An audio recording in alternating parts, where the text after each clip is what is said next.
It's JPI Me got baby face, me big boss man. Me like America, me got good plan. Mexico water, make Gulf US survey. Me make Zelensky say thanks to my face. Me got baby face, me got big chair. Trump bad, Trump good, me no care. Me write big book, kill billies and stuff. Now me important, we're tired tough. Me go Yale school, me learn big word. Now me forget everything me heard. Silicon people give me job, me take. Now me like Trump, me make no mistake. Yo, it's JD Advance.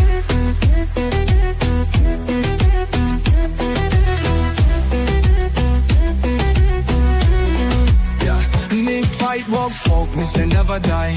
Me protect kids, me born liberate. Him, them, there. America simple, only two gender. Me face, me big boss man. Me like America, me got good plan. Mexico water, make Gulf US survey.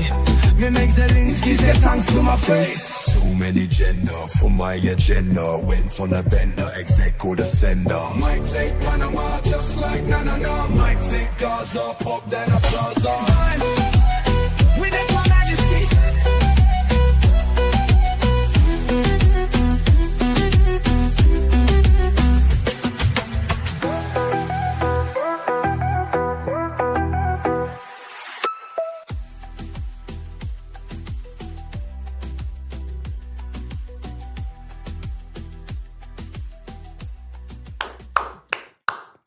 What's going on, everyone? Welcome into another episode of Cobra Cast 199.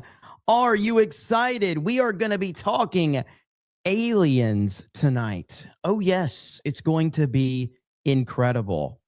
And there's only two topics that you could bring our guest on for tonight.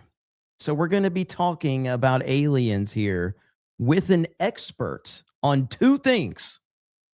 This person is an expert on Africa and an expert on aliens. We're not talking Africa. Can you guess who that person will be? So that'll happen here in a bit for sure. Can't wait to get that conversation going. So yes, good to see all of you here. Marmillan always dropping the pre-stream chat grift tax, a legendary chat member. You can always count on Marmillan. Let's freaking go. Nandy with 50 says intro sucks. Never play it again. G&G daily intros are way better. Nandy, I'm sensing a bit of sarcasm from you. I'm sensing a hint of sarcasm, because there is no one that has ever complimented the G&G Daily intro. There's no one that's ever actually done that. Not without memeing on it. You know what I mean? So give me just a second. I got to respond to this message. Boom, boom, boom. And bam. All right. Facts, Jeremy, says Donnie Danko. Yeah, just the slightest hint. Just a little bit of sarcasm there. A little bit. A tiny bit. Let's see. We got Toddy says, Jeremy, wrong on aliens tax. It would be, listen, I just said, I'm not convinced. I want to be proven wrong. I want to be proven wrong. Please prove me wrong. I want to be. Dark Red Knight says that did the aliens take Nancy Guthrie? The theory that she might be in the upside down. I'm just telling you, man. So, like, here we are. The Breaking Guthrie case has moved to Mexico. We've had Culver's introduced. We've got Santiago and Carlos and Hector. Harvey Levin, we caught him lying. We've got all of these wacky characters that have been introduced. And now suddenly, when we start throwing the theory out that the most believable theory is that Nancy is in the upside down, then Barack Hussein Obama comes out and says aliens are real. And then obviously Trump has responded to that. We may find out that Nancy Guthrie is actually in the upside down. Boy, oh boy, here we go. Green says, missed the stream earlier today. So this is the quote, America stopped caring about the royal family in 1776 tax 250 years later, and we still don't care. Damn right. Rush Trucker says, much love from the truckers for your show. Keep it up, brother. Aliens lock their doors when they fly by. Let's freaking go. Thank you. Swig of water for the truck driving working man out there. Always respect the truck driving working man. If you're on the interstate, if the truck driving working man is trying to get over and pass, let him pass. Flash your lights. Let him know he can get over. Flash your lights and let him know he can move back over after he's out of the passing lane. Respect the truck driving working man. This is not complicated. Thank you, sir, for your service. Nubbin for a proper 199. Oh boy, Nubbin is back in the house. How you doing, brother? Good to see you. You know what? It's time to celebrate like only we can here at CobraCast 199. We got aliens and we have jiggle physics. Jiggle physics are here along with aliens. Let's freaking go. Hell yeah. Rush Trucker says, thank you for that. You are welcome, sir. Thank you. Thank you for your service as well. And you know what? Let's get a little red dress action up in here as well. You might as well, okay? You might as well get a little red dress action because why not? Damn. Anyway, I have completely lost track of what we were talking about. Thank you, Nubbin, for the proper 199, sir. Journal Duality says, we get aliens before a wrestling stream. You're not wrong. I am not gay no more. Says, here come the anal probes. Eric says, Ryan is the Africa expert. He looks a bit alien. Gerald Armstrong says, check your DMs. Them kind of aliens. I am a little scared to know what you sent me, but I will check it out. Fentanyl Floyd says, this is why I have to be careful. Okay, because we don't want to end up like one John Campea. All right, Smelly Negro, I love that name. Which hockey movie chant, I swallow knickers come? No idea. We don't want to end up like Campea. Sophie says, hey, Jeremy, we got a new prez over here, 3 in 2 years. Hail and congrats on you-know-who for their new chapter in life. Hail to you, Sophie. Thank you so much. Sophie's awesome, man. We appreciate you. Hope all is well for you. Leighton Hallman says, secret guest, Alex Jones or Sir Gary Nerdrotic? Well, you'll find out here in just a bit. Greedy Graffiti says, breaking, Mars attacks. Our planet is under attacks. Hollow Point says, UFO subreddit's melting down because it's Trump. It's not what they wanted. Now it's all bad. Oh, all of a sudden. That is glorious. That is so glorious. So if this actually happens, and you know what, let's go ahead and just jump into this really quick. And again, yes, our boy Gary will be joining us here in just a bit to talk about this topic. But so here's where we're at with it. Trump was asked today about what Barack Hussein Obama talked about. Here is his answer right here. Something that got a lot of attention this week. Barack Obama said that aliens are real. Have you seen any evidence of non-human visitors to Earth? Well, he gave classified information. He's not supposed to be doing that. I love Trump's perfect answer. He like completely flips this back on Obama. What an absolute pro. What an absolute pro. Well, he gave classified information. He's not supposed to be doing that. You know? So aliens are real. Well, I don't know if they're real or not. I can tell you he gave classified information. He's not supposed to be doing that. Well, he made a big mistake. No, I don't have an opinion on it. I never talk about it. A lot of people do. A lot of people believe it. Well, if the president can declassify anything that he wants to, so Well, if you maybe want to I'll make get an him out of trouble. announcement. I may get him out of trouble by declassifying. We know illegal aliens are real. Yeah, illegal. Only illegals. So Trump says, I might get him out of trouble by declassifying everything. Oh my God, it's so amazing. Trump just knows how to kind of spin it in whatever direction he needs to What an absolute pro. And then here we have it. Trump is directing Hegseth to release government files related to aliens, extraterrestrial life. So here we have it. All right. Send in the aliens. Based on tremendous interest shown, I will be directing the Secretary of War. I love that it's the Secretary of War and other relevant departments and agencies to begin the process of identifying and releasing government files related to alien and extraterrestrial life. Let's freaking go. So this is where we are.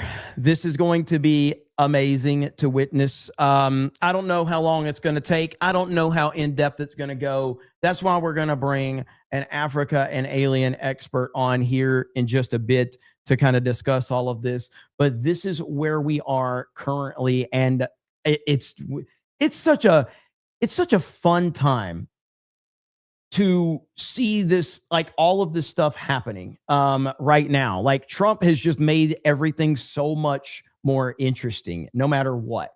And in fact, John Fetterman comes out in full support of President Trump releasing the alien files. Some of those videos that, that's been released over the couple of years. So for me, now, if President Trump is going to release everything, I think that's fantastic, because I think America, and the world would deserve if Yeah, the president says he's going to have the Secretary of War, Pete Hegseth, release those, and that'll be nice to see. Someone who I think is some of those. So funny, man. So here we go. We'll see what happens, but it's going to be interesting nonetheless, so I can't wait. Let's see. A distraction. Yes, another distraction. What are you talking about? Of course it's a distraction. Of course. Everything's a distraction. Everything that has ever happened is a distraction. Okay? Like we don't want people talking about hang on, let me see if I can find it. I messed that one up. Okay. Yeah, it's a distraction. We don't want people talking about things like this right here, okay? Hey, Charlie, you're under arrest. Arrest? I don't feel like I'm under arrest. How about you, Yahoo? Nah, not a bit. Not even a little bit. You turn around and put your hands behind your back. I don't think so. Your mistake is thinking you got a goddamn choice, boy. And your mistake, thinking that you're in America. You're a long way from home. This is Tel Aviv. It's so bad. It's so bad. I knew the first time I saw this meme, I knew exactly where this was going. I knew exactly where this was heading. I thought he would say Israel, though. I didn't think he'd say Tel Aviv. I figured he'd say, this is Israel. So yeah, friggin', it's all a distraction though, guys. Tinhead for 20 says, my sources tell me Nancy Guthrie was disappeared by the Clintons. They also told me she was trying to sell all the silver spoons to Bigfoot and the aliens on the moon in the back room at deal on Epstein's Island. Let's freaking go. Honestly, if Nancy Guthrie was kidnapped by aliens,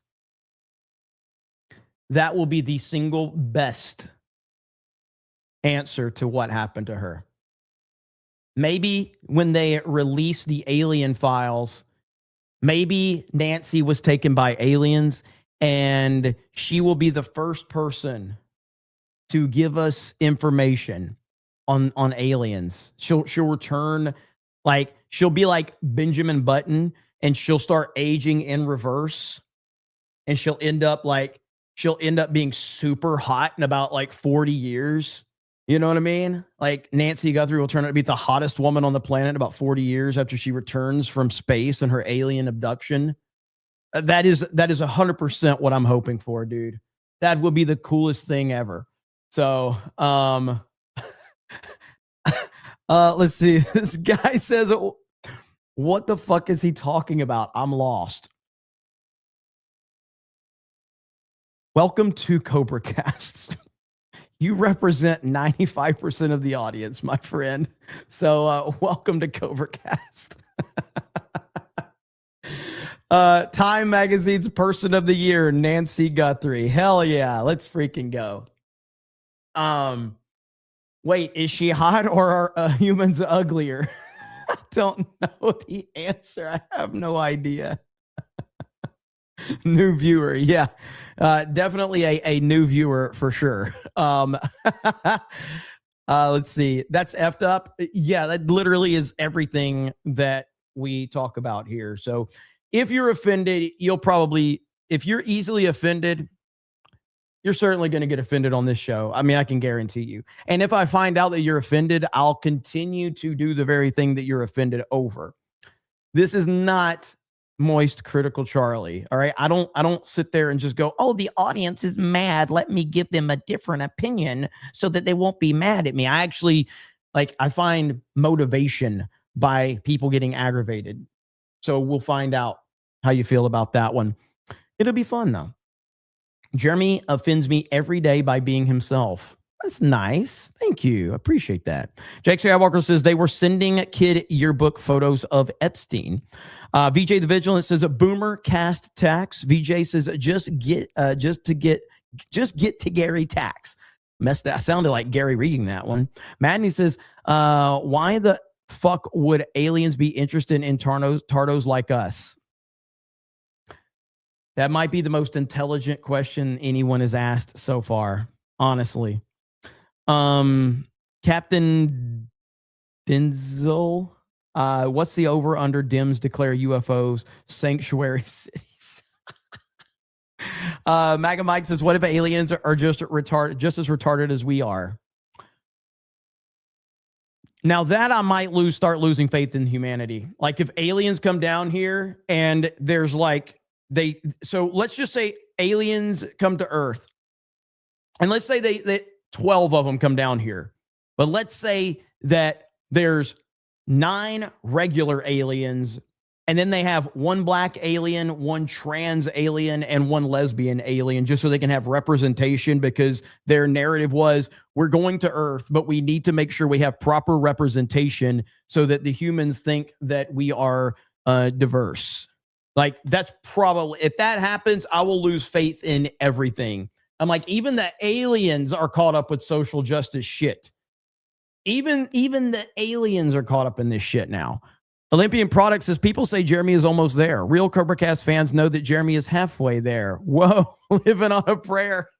Also, on an unrelated note, what is Gary's favorite Bon Jovi song? Chat needs to answer here. That will be interesting. That will be interesting. Sounds like Starfleet Academy. Oh my God. What I just described is Starfleet Academy. I didn't even realize that. I literally just described Starfleet Academy. Didn't even mean to do that. That is absolutely freaking perfect. Holy crap. Let's see. Then you will be an alcoholic, Jeremy. Welcome to the club. I heard that. Greedy Graffiti says we need guidance to help us deal with our new alien overlord. Somebody find Gary or Ja Rule. I'm missing the joke here. Why Ja Rule? Is there a joke there that I'm just not getting? I don't understand the Ja Rule reference. Maybe that was going over my head, but I have no idea. Somebody's got to explain that one to me. I can't. Scary Movie 3? I've never seen Scary Movie 3. Okay. I've never seen it. So that's why I didn't get the reference. So, okay. If it's a Scary Movie 3 reference, then I understand. So, let's see here. It's a Chappelle joke.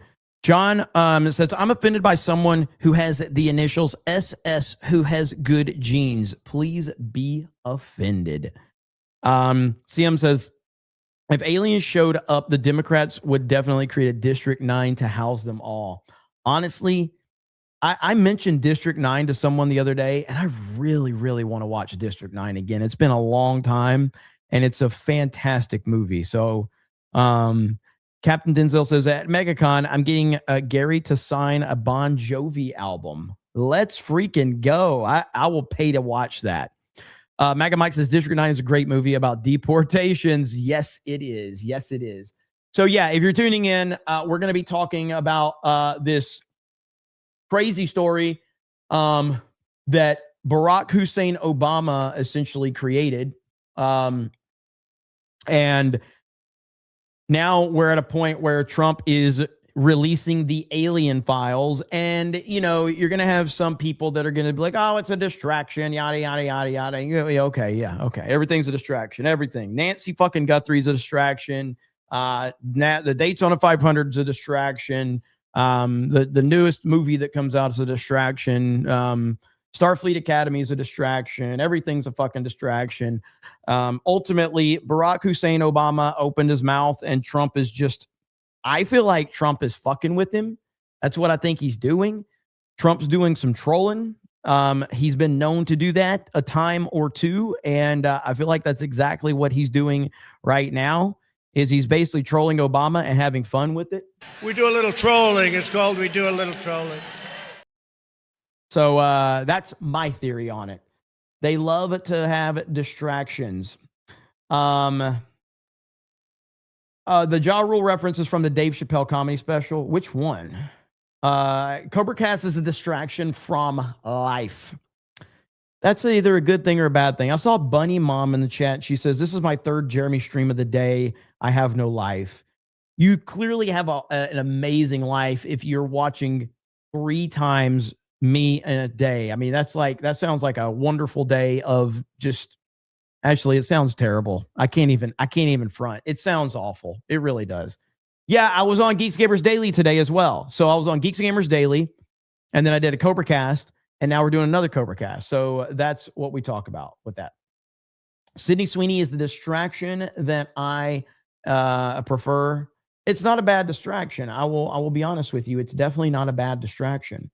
But this right here, Pete Hegseth actually responded, and he said that's his, a salute with an alien emoji. So hang on just a minute. More messages coming in. So that's a perfect response, by the way, from Pete Hegseth with the alien emoji and the salute. So we'll see what happens. And the fact that somebody said that the subreddits for UFOs are melting down is amazing. That is these people that obsess over these things, and the fact that Trump is the one that could be releasing information that they have been dying for their entire lives. And now they're like, no, not like that. It can't be Trump, because a lot of them were celebrating when Barack Hussein Obama mentioned it. And they're like, oh yeah, my president, but then all of a sudden now Trump flips it. And again, for those that are just tuning in, I will show you what I'm talking about with Trump flipping it.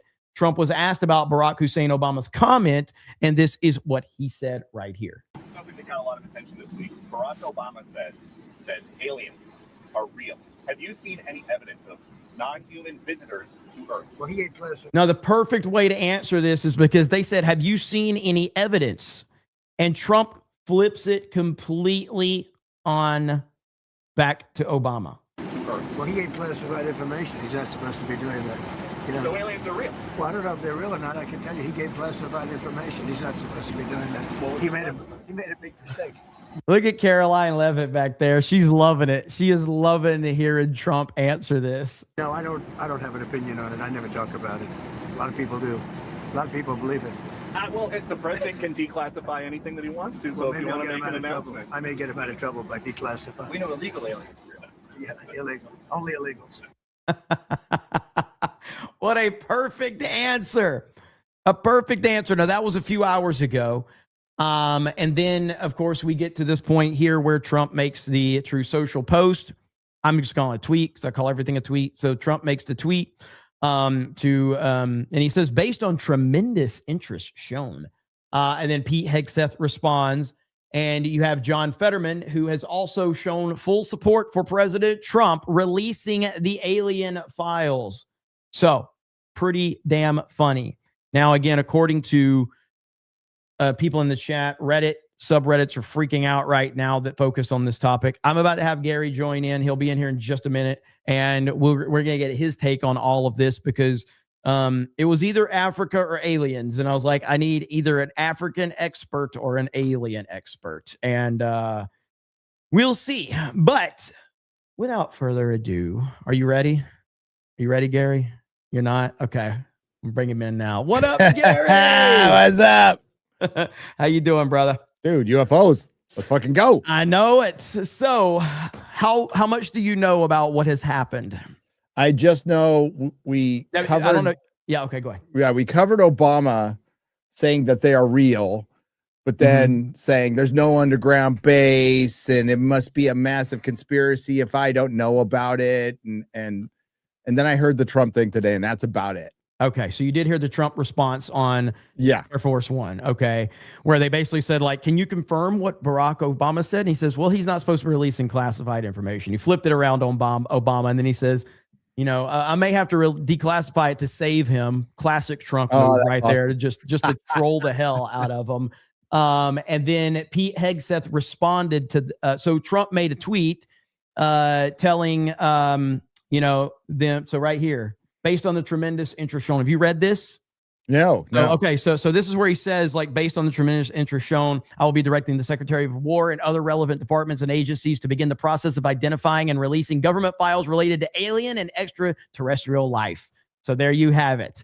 And then Pete Hegseth responds with an alien emoji and a salute, like, yes, sir, and aliens. So what are your thoughts on all this, Gary? Well, we'll say, okay, I remember, like, didn't Laura Trump say like a week or two ago that he was going to talk about this? Yes. So it's weird how that it happened the way it did. But listen, I've been in the UFOs my entire life. I have a show that covers them. I have heard shit like this before. And sometimes when we get stuff, most of the time, all the time when we get stuff from the intelligence community, you have to, especially people in ufology, and you got to question it. I'll believe it when I see it. I've heard this shit so much. I will believe it when I see it. If it comes from Trump, that would be fucking hilarious, because he really did, like, he divided so much of culture and Hollywood and he made ufology crazy. Right. So it got split on political lines, what it never really did before. Right. Because ufology, the people in ufology are crazy, but they've never trusted the government. This is not anything they've never done. And then all of a sudden, when Lou Elizondo comes in and To the Stars Academy with Tom DeLonge and you know, Harry Reid is involved, and it's just all these Democrat dudes and you know, fuck. And I'm like, what is going? And now all of a sudden, half the ufologists are like, oh, we totally believe them. It's like, you are crazy, right? You're absolutely crazy. Dick Clapper was part of it in this documentary.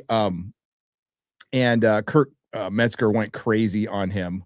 And you know, he's the guy, he co-signed the intelligence report on the Russia dossier. So there is so much minutia and bullshit in this. It's hard to sift through. If it's just an information dump, I'd be happy with that. I don't know, like, how much will be redacted. I don't know how much they'll tell us. And I don't know how much even Trump knows. I don't know how much even any president knows. I think they're kept out of it most of the time because, as you know, Jeremy, there is a permanent political class that's not voted for that basically runs the country. And this is something that Trump has been, like, fighting every day of his presidency. He's fighting the entrenched political class from both parties who don't get voted in, are lifers in the government, and never want anything to change. Yeah. And so, well, here's the thing. All right. So let's set the table here. So for people, most everybody watching this already knows who you are, but for the maybe few people that don't. So your stance on aliens is what? Your personal stance? Absolutely real. Okay. Your personal stance on alien, and you've been following this your whole life, and you have, you know, your Forbidden Frontier and all that. You do deep dives on this stuff. Now with Trump, a lot of people are not bringing this up, but they should be, is that when he was on the Logan Paul podcast, do you remember this? He was asked directly about it. And he doesn't seem, it's not something he's overly interested in. You can tell the way he talks about it. He's not overly interested in this. And I thought his answer was, it was interesting. So we're going to play this right here. So this is from the Logan Paul podcast. This was the lead up to the election where Logan asked Trump about this. And this is Trump's response. And he says within this that he personally is not a believer. He's personally never seen anything. He even didn't even like know to call it Area 51. It was funny. He's like, the place where they, do the tour guide. Didn't know anything about it. But here's the clip right here. I want to talk to you about aliens. Yeah. UFOs, UAPs. I know. The disclosure we've seen in Congress recently. It's confusing and upsetting a lot of Americans because there's something happening. There are unidentified aerial phenomena in the sky. We don't know what they are. Do you? So it's such a question I do get a lot, and it's such an interesting question. I've met with pilots that look just like you, actually. Okay, they have more of a crew cut. Okay, they look like him, and they look like you. Some of them look like you, A little fatter. they look like you. These are perfect people, Perfect people. and they're not, crazy. conspiratorial. They're not crazy, and they tell me stories that they've seen things that you wouldn't believe. These are not people that you would say, "Gee, that's okay." President of the United States. I said That's literally something me or Gary would do if we had like this totally. big important podcast that like the phone goes off or like, my bad, Mr. President. I actually respect that. That adds authenticity to it right there. That's Joe Biden wanting to do an interview. So I've met with pilots like beautiful Tom Cruise, but taller. Beautiful pilots. What's it? They're beautiful. They have great cheek structure, bone structure, high cheekbones, broad shoulders, glorious Cruise, pecs. but taller. Like, Tom Cruise, but taller, without the little lifts in his feet, in his shoes. Handsome, perfect people. Sir, there was something there that was round in form and going like 4 times faster than my super jet fighter plane. And I look at these guys and they really mean it. Yeah. And am I a believer? No, I can't say I am. But I have met with people that are serious people that say there's some really strange things that they. And what's interesting about this answer, and I think this is where I wanted to play it. So Trump is obviously very confident in what he thinks, and he tends to think that his opinion is the definitive opinion, no matter what it is. That's just how Trump is. The fact that he is saying, I am not a believer, but I have met people that I highly respect that claim they have seen things. That is interesting because usually Trump's stance is, if it's not my opinion, the people that disagree with me are crazy. That's usually his stance. Yeah. So, he strikes me as a very pragmatic person, and he can hear all the UFO stories in the world, but like he won't believe it unless he sees it. I haven't seen one. But when you have, Dennis Fravor, I think, is probably one of the most legit UFO witnesses. If it was a UFO, probably was 99% chance it was.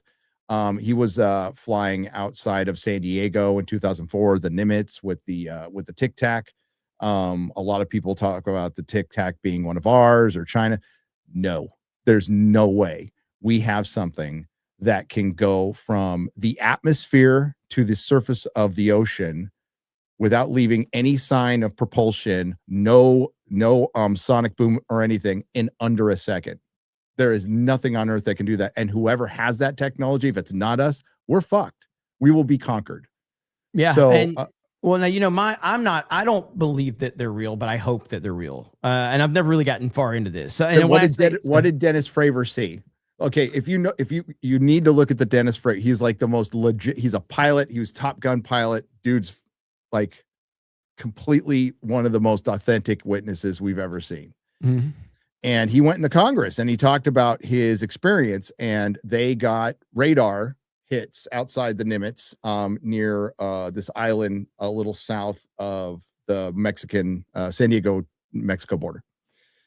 And they go out there, and when they first get there, they see a giant ship of some kind in the water bubbling.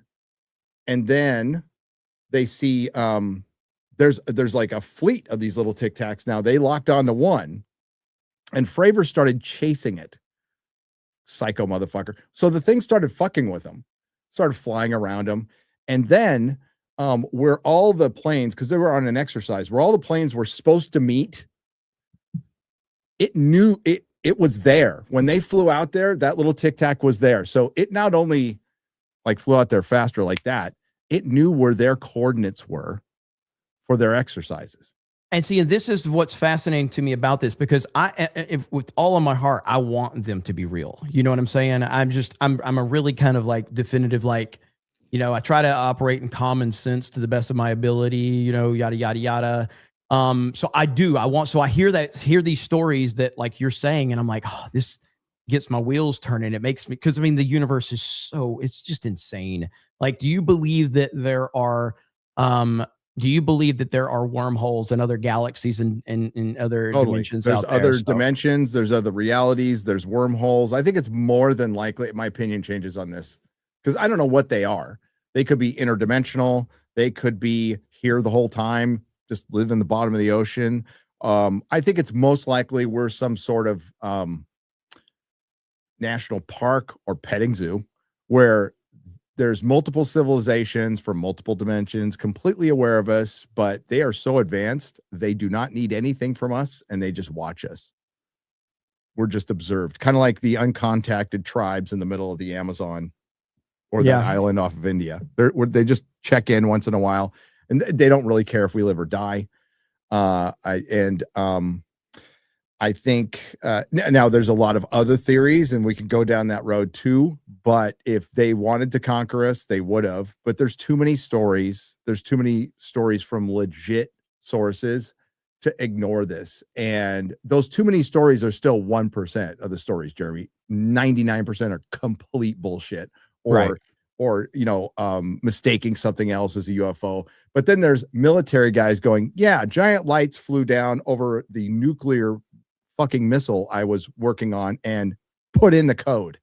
Well, that's why I wanted to give such credibility to what Trump said, because it is very rare for him to take a drastically different opinion than his own and add credibility to it. And he's adding not only credibility to the theory, but he's adding credibility to the people that are giving the theory as well. And I think that goes a long way.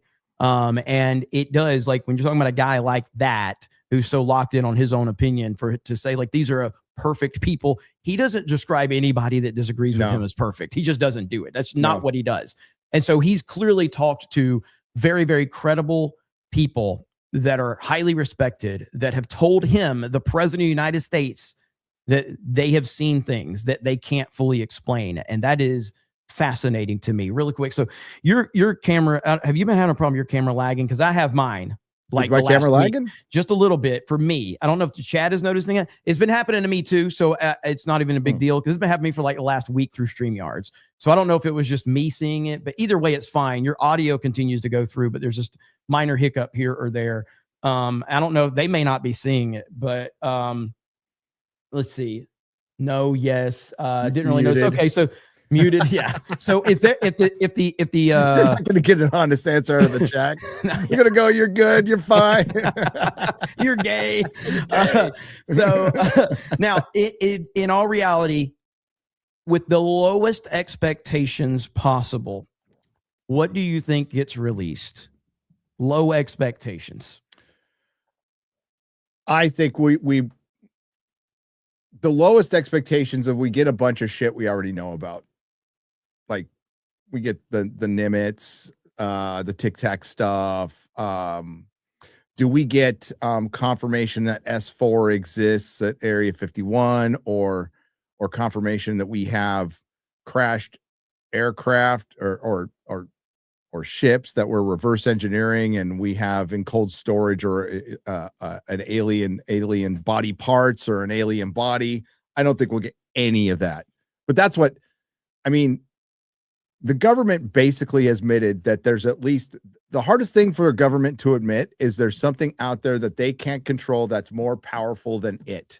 That is what has kept them from releasing this. Plus, if they come out and say, you know what, UFOs are real, that's also them admitting, we've been totally fucking lying to you for the last 75 years and completely bullshitting you and driving people crazy. And so that's going to be rough too. So I don't have high hopes. I don't. I think they'll dump something and it'll be, stuff we already either know, or they'll go the other route and debunk some stuff. But we're at the point now, it's just like, just admit it. And what I think it is, Jeremy, is I think they know, but they can do nothing about it. Like, we know what it is.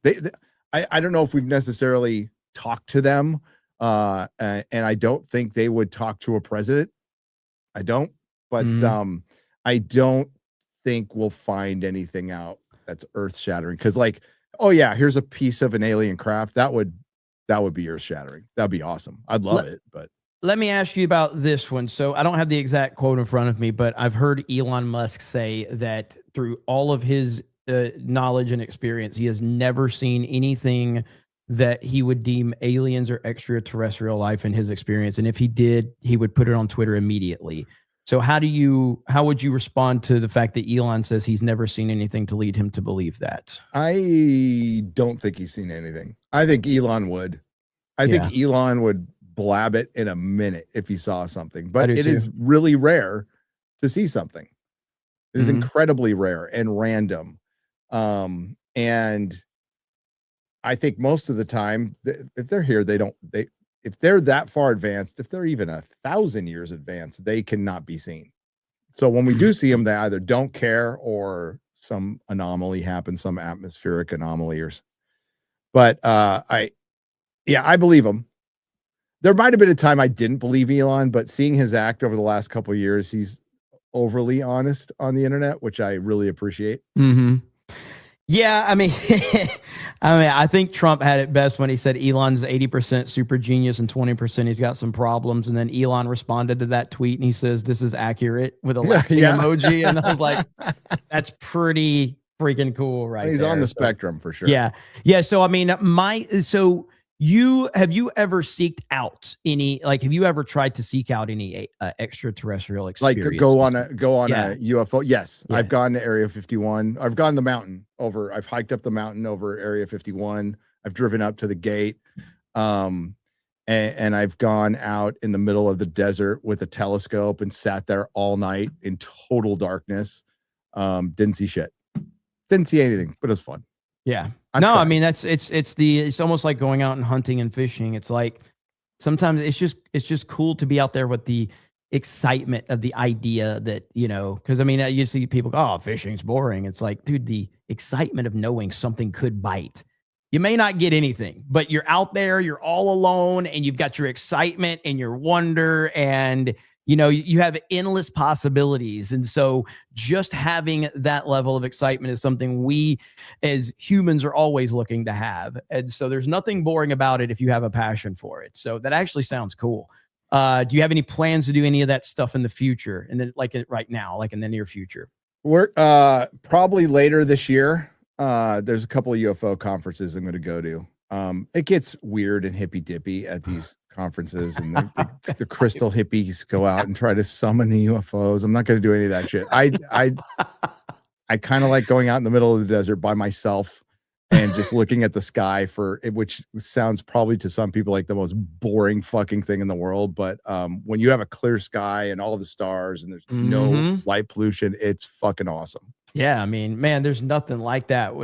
When you're out of the rat race of the cities, when there's no Martin Luther King Boulevard near you, when you're just out there, just with the stars in the sky and all of this kind of hope and excitement, it's a game changer, and it takes you out of this crazy stuff. So yeah, I mean, I don't know. Okay, so you said that some of the stuff, the rabbit hole gets really deep. So like really fucking deep and crazy. But some of the more crazy shit is kind of the stuff you would believe. Like Skinwalker Ranch is the wacky one. And this is located where? In Utah. And they have a whole show about it now, and it's kind of lost its mystery a little bit, but it is a weird place. And there's a lot of weird places in this world. But I think the most credible stuff still comes from like ex-military people who've got like, you really want to pay attention to people who don't sell a book, don't go on a speaking tour. They just told their story. They told the same story over and over again, and they really kind of hate the attention. and they Mhm. say, leave me alone. Yeah. Right. Those are the most credible. It's going to be hard now. Ufology is going to be tough now because everything can be faked. AI is so much easier. Mhm. And I don't know what it does for the future of it. And these government hearings have been a joke, utter joke. And especially Lou Elizondo, who's like the face of all this stuff. His background is in misinformation. Like he literally would go to Middle Eastern countries and spread discourse to like help flip a group or ISIS or like, so you have a guy whose total background is in misinformation, getting into UFOs and going, I quit my career, my lifelong career, gave up all my benefits to tell you that I might know something someday. Like it doesn't make any fucking sense. Yeah. So it sucks because I honestly, the only time we get the truth, I think, is if we get something like the Phoenix Lights again. Now, if we had the Phoenix Lights, I don't know if you know that story. Like if that happened today, there will be 10,000 videos of it from every angle. But that's the only way that if we find, I think someday we'll confirm there was a civilization that lived at some time. It might not be around anymore, but it's impossible for the universe to be this big, and we're finding exoplanets all the time that are in the Goldilocks zone. Like there is life. Well, and there might be in our solar system and well, on Europa and places like that. Well, we do have President Trump has just given Marco Rubio his next job. So Marco Rubio on his way to retrieve the alien files. So, you know, those memes are about to drop. So when are these supposed to drop? Any idea? Yeah, we have no idea really, because the last we had was this is the last update right here. So the one he sent to Hegseth. So that's Based on the it. tremendous interest shown. There's been tremendous interest in UFOs for fucking 70 years, Mr. Trump, President Trump. What do you mean? You mean recently? Well, since I brought it up, people are more interested in you fucking Trump. 100%, man. 100%. But I think if it does come from him and we do get some kind of confirmation and it comes from Trump, for one, the other side won't believe a fucking word of it. No, not at a all. word of it. But I think it'll be equally hilarious. Well, so somebody in the super chats earlier said that this UFO subreddits are melting the fuck down. Because Trump is involved in this. Of shit. course, of course.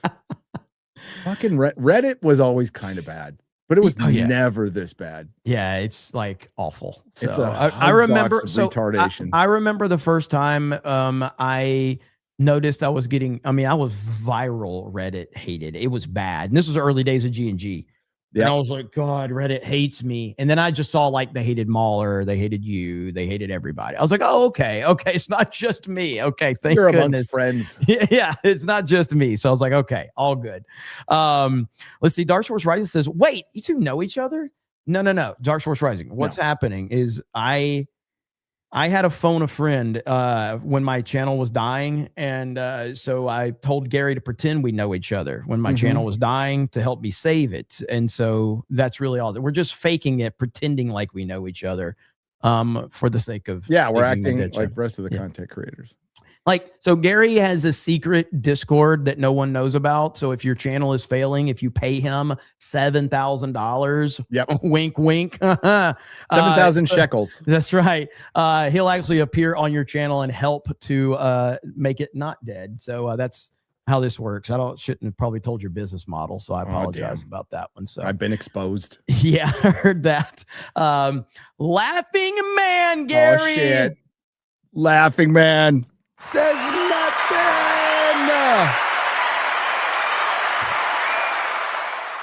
Says absolutely nothing.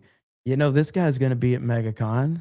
He's going to be hanging out with us. He flipped out his Sir Arland of Pennytree schlong right there. He did.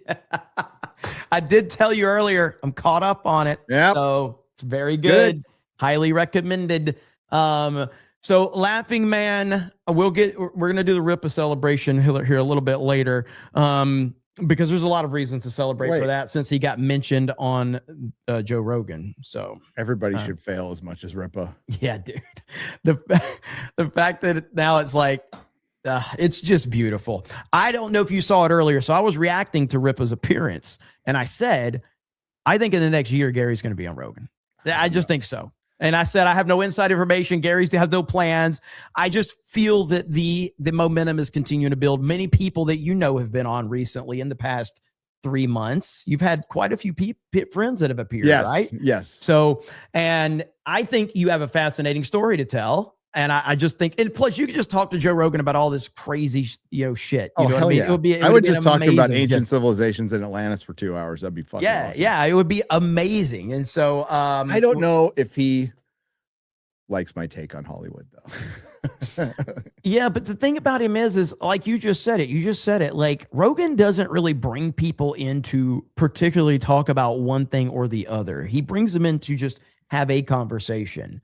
So I don't think he'd care about that so much. But you see Roger Avery, co-writer of Pulp Fiction, was on there just shitting all over Starfleet Academy, and Joe's like, I just let him go. That's amazing. By the way, so, I don't know if you heard it right before you came on. It was about probably 10 minutes before you came on. I said, like, if aliens come down here, this is the only way I'll lose all hope. If aliens come down here and there's like 10 of them, okay?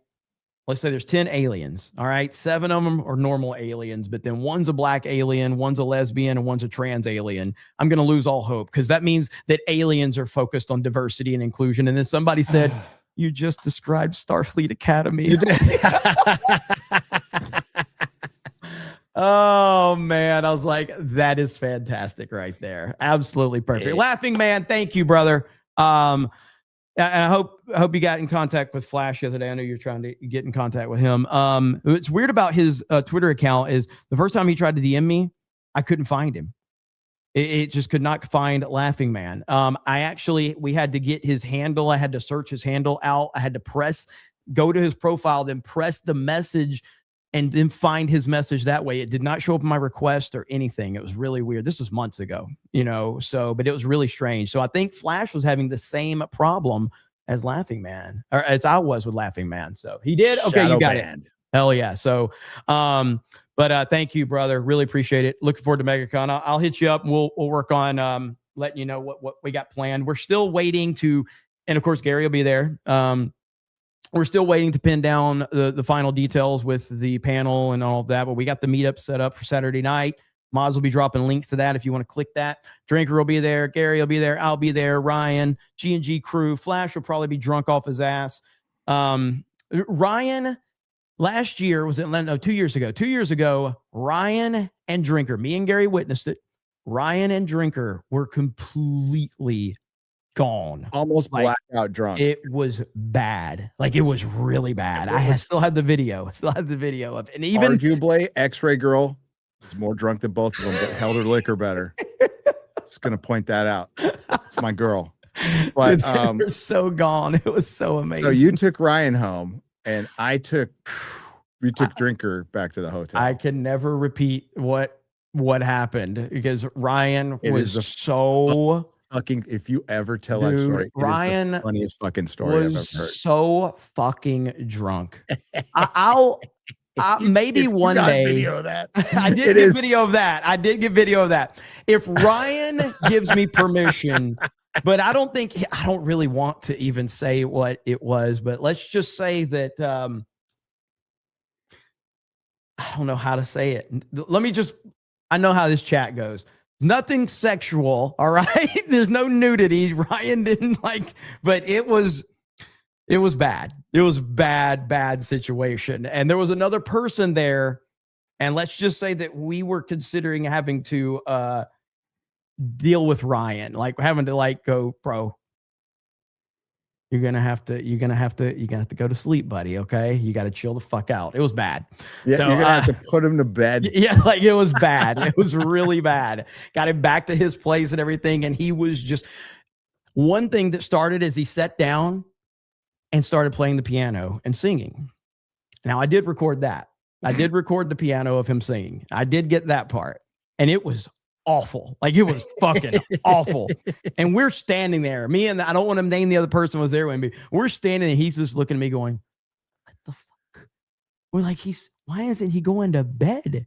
and he's just playing the piano and just singing, and I'm like, Jesus, Ryan, what We've are all we had doing? to do that. So, yeah, it was crazy. Jeremy the Cyborg for 100. It says, play my songs live. You got it. We'll do that here in a bit. Noted. And I like how he's got the 500 club there. That's badass.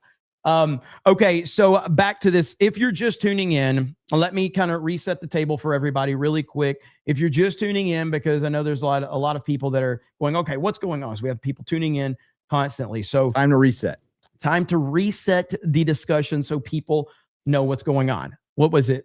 4 or 5 days ago, Barack Hussein Obama was on a podcast, made a comment that basically, I can't remember word for what he said, but he basically says the guy asked him if he said aliens, and he goes, they're real. Yeah. But I haven't seen one, and there's no secret underground base. And beyond that, there would have to be some kind of giant government conspiracy to keep it from him. Leaning right into all of the theories. Yeah.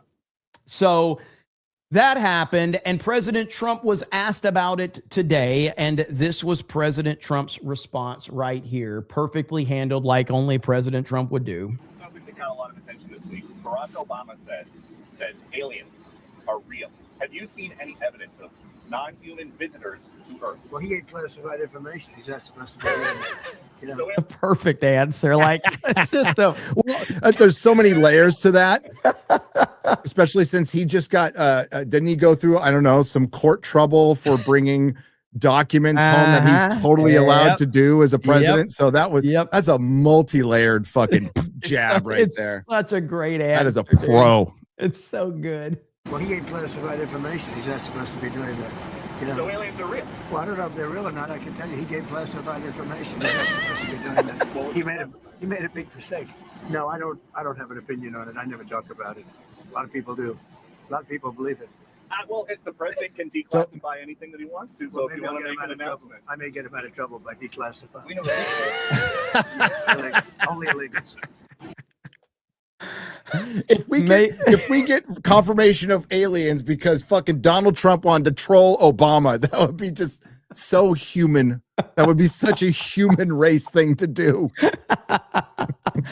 And of course, we get this statement right here from President Trump on True Social, saying that, you know, he is directing Secretary of War Pete Hegseth to begin the process of identifying and releasing government files related to alien and extraterrestrial life.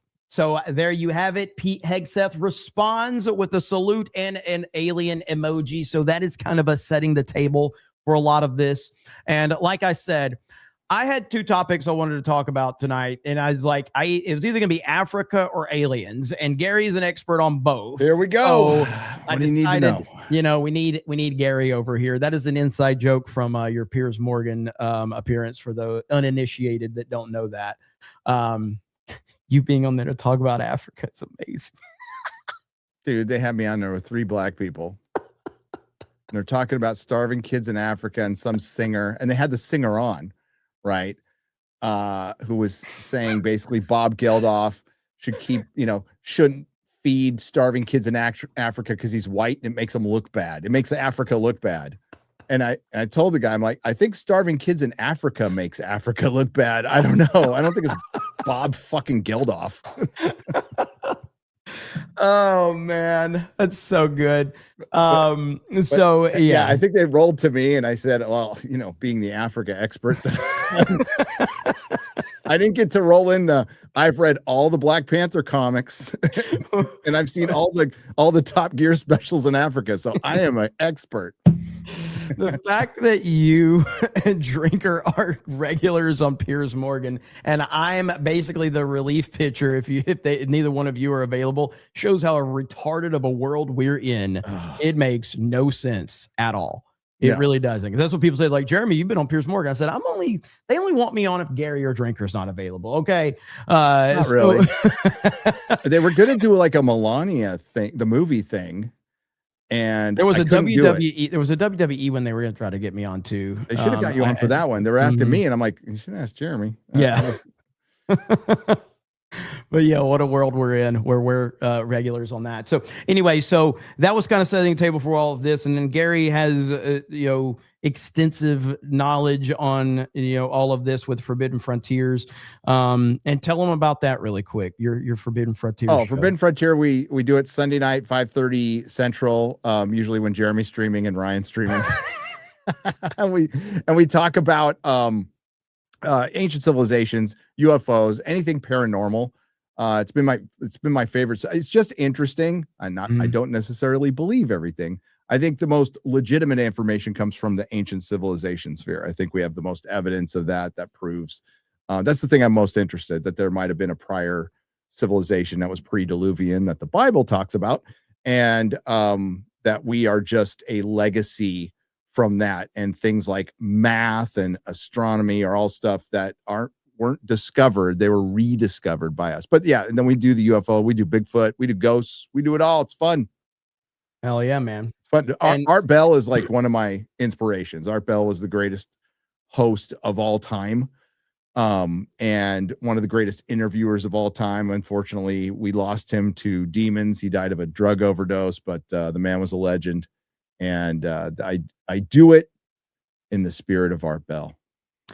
Now, what are some of the best alien movies in your opinion?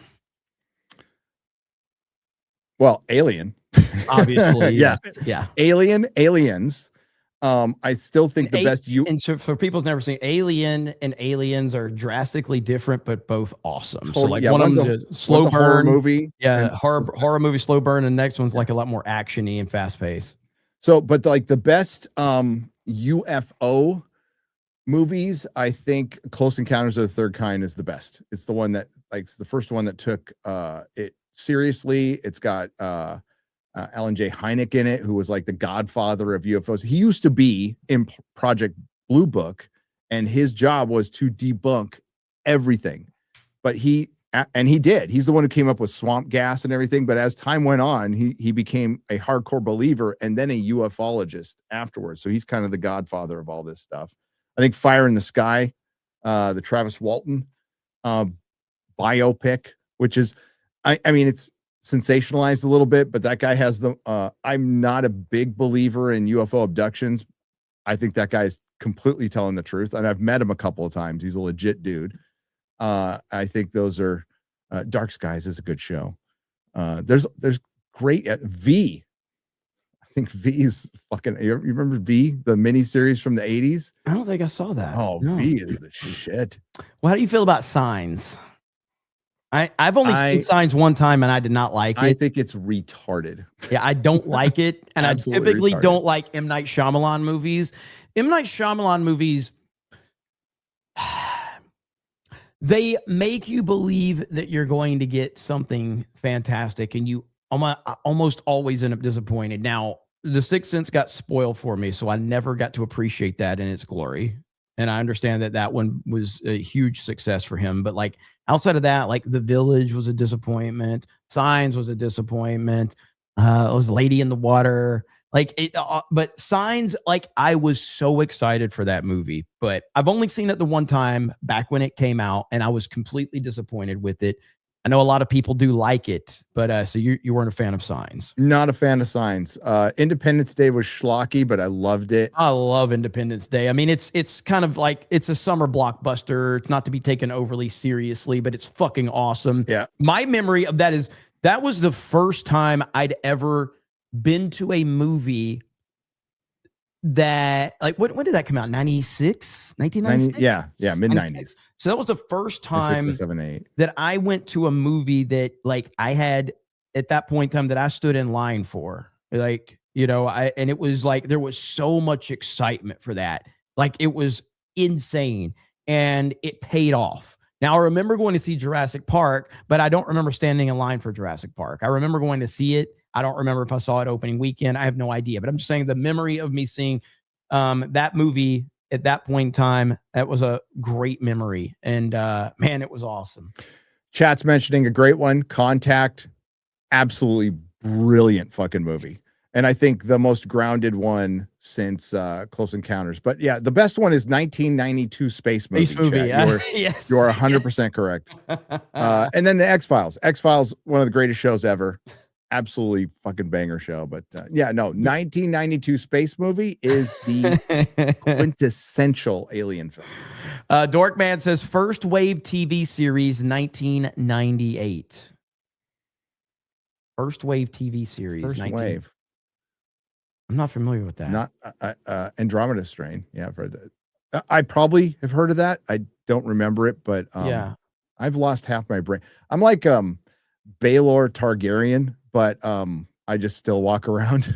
I lost about that much of my brain. So Narco for 50 says everything you said about the drunk shenanigans just sounds like an average night the United States Air Force Combat Squadron. I don't see the problem with any of it. You guys would like the idea of an aviator roll call. If you know, you dude, know. I've had like, yeah, I guess you'd have to see it. Like, for one, Ryan can drink a lot of liquor, but he's still very like, oh, he still knows how to self-censor. Sharp as a fucking tack. He still won't say the N-word or the F-word on camera when he knows he's being recorded. So like when I recorded him and Drinker, they were completely shit-faced.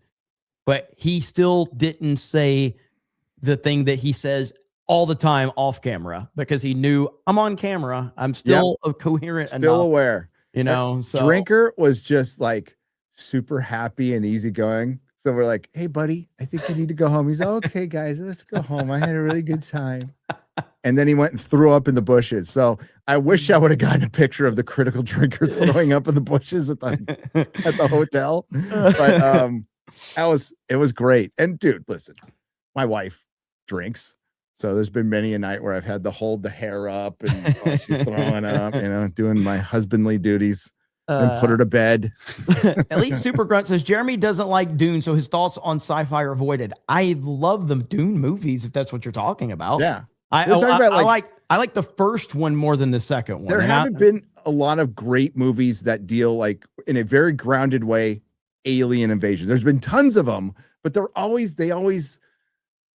they lack complexity. Like the alien race is always some brood or hive mind, and it just lacks imagination. I think like some of the best sci-fi movies are like Fifth Element, because with the Fifth Element, you see the universe looks lived in, and of course Star Wars, and the universe looks lived in, different types of civilizations, different types of aliens, and I think that's the reality of it. Somebody mentioned Fourth Kind. They get you by Jeremy, I think Mila Jovovich is in that one. They get you by saying this is a true story, and it's kind of based on a true story. It is creepy as fuck. It's pretty good. That used to mean a lot. That used to mean a lot more than it does nowadays. Yeah. Like based on a true story, because now it's just like everything is so over dramatized and stuff like that. War of the Worlds. I really like the Tom Cruise. Spielberg I liked it too. I thought it was great. I enjoyed the hell out of it. Valerian. I liked Valerian. I got a lot of people in my chat the other day when I brought Valerian up because I don't. Have you seen that Dracula movie yet? I haven't seen the Dracula movie. Yeah, so no. I brought up that I like the Dracula movie and Luc Besson, and I brought up Valerian. A lot of people was like, "Fuck you." So you, where you at? I'm in the fuck you camp because Valerian and Lorelei is one of my favorite comics, Mobius, French comics of all time, and that's basically what the Incal and Valerian are pretty much what inspired the Fifth Element, and it's that kind of like heavy metal type of sci-fi I've always loved. And yeah, man, they missed the mark on it. I saw what they were trying to do, and I really I was so looking forward to that movie. You have no fucking idea. I was there opening night. I'm like, let's go. And I saw it. I'm like, Jeremy, have you seen the movie Interstellar? I have never seen that movie. I heard I should check it out. I heard I would probably like it, but no, I saw a few people mention Interstellar, but that's not an alien movie. Like, it's not. That's a obviously it's a space movie, but I think it's more just a father-daughter movie. But it's no 1992 space movie. It's no 1992 space movie, that's for sure. Yeah. So the other one too. God, there was one I was going to ask you about, and now I'm drawing a blank on it. Damn it! What was it? It was one more. You brought up Fifth Element. Fifth Element. I haven't seen Fifth Element in a long time. I'd like to rewatch. Oh, dude, one. it is Absolute classic. Event Horizon's a good one too. Oh, I fucking love Event Horizon. Yeah. That's not absolutely. Yeah, maybe it's alien. It's H.P. Lovecraft. It's cosmic gods. So yeah. Battle of Los Angeles. I never saw that one. I never saw Battle of Los Angeles. Is that the was that was like was The Rock in that? No, that's not. No, it was Aaron Eckhart, right? That came out like what about 15, 20 years ago? If I'm thinking about that one.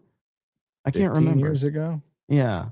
I don't think I saw that Dude, one. sometimes I think shit came out 10 years ago and it's like 25. Dude, and it's, it's wild. Like so I know you saw like my tweet the other day where I was talking about Dale Earnhardt passing, and I'm like, 25 years? I know. Oh, dude, I remember the day. What? 25 years. I was working in the shop, and I think one of my coworkers made a joke about like some seatbelt joke, and one of the techs like came over the counter and started beating the shit out of him because he was a huge Earnhardt fan. Wait, say this again. Back up. So the day we're at work, I'm at the auto shop, and we're in the parts counter in the back, and Earnhardt dies, and all the techs are just broken up because they're huge NASCAR fans, right? And I talked about this the other day, maybe because 25 years removed. So before Gary continues, people do not understand. Dale Earnhardt was a legitimate American icon. And this is not like after he died, people appreciated him. No. When he was here, like Dale Earnhardt was a god among men. I mean, this dude was worshiped in the redneck community. All right. Like he was the fucking man, rightfully so. So I'm in a redneck part of North County, San Diego, North County, Escondido working. All the techs are white boys. They love NASCAR, and one of my coworkers made I can't even remember he made a joke about Dale Earnhardt dying. Tech jumps the counter and starts wailing on him, and we have to break up a fight. And because these were the good old days, nobody got fired, nobody even got disciplined. They just shook hands, and that was it. That's fucking awesome right there. That is awesome. Not awesome that he died, obviously, but yeah, I was a huge NASCAR fan. I was a huge Earnhardt fan, and that day will never I will never forget that. It's just unbelievable. And even like, I really don't think about it that much anymore because I don't watch NASCAR that much anymore. I watched the Daytona 500 this year for the first time, and probably as Tony Stewart retired, probably. And yeah, I just couldn't stop looking at video of Earnhardt last night, last couple of days because of the anniversary. But yeah, 25 years. Man, that's crazy story though, right there, man. It was serious, man. It was serious. Very serious. Yeah. Nowadays you can do it on Twitter and nobody can whoop your ass. But back in the day, there was no Twitter to do that. So Gary did open bar today too. Were you on open bar as well? Yep. So is your second stream? Or did you do your own as well?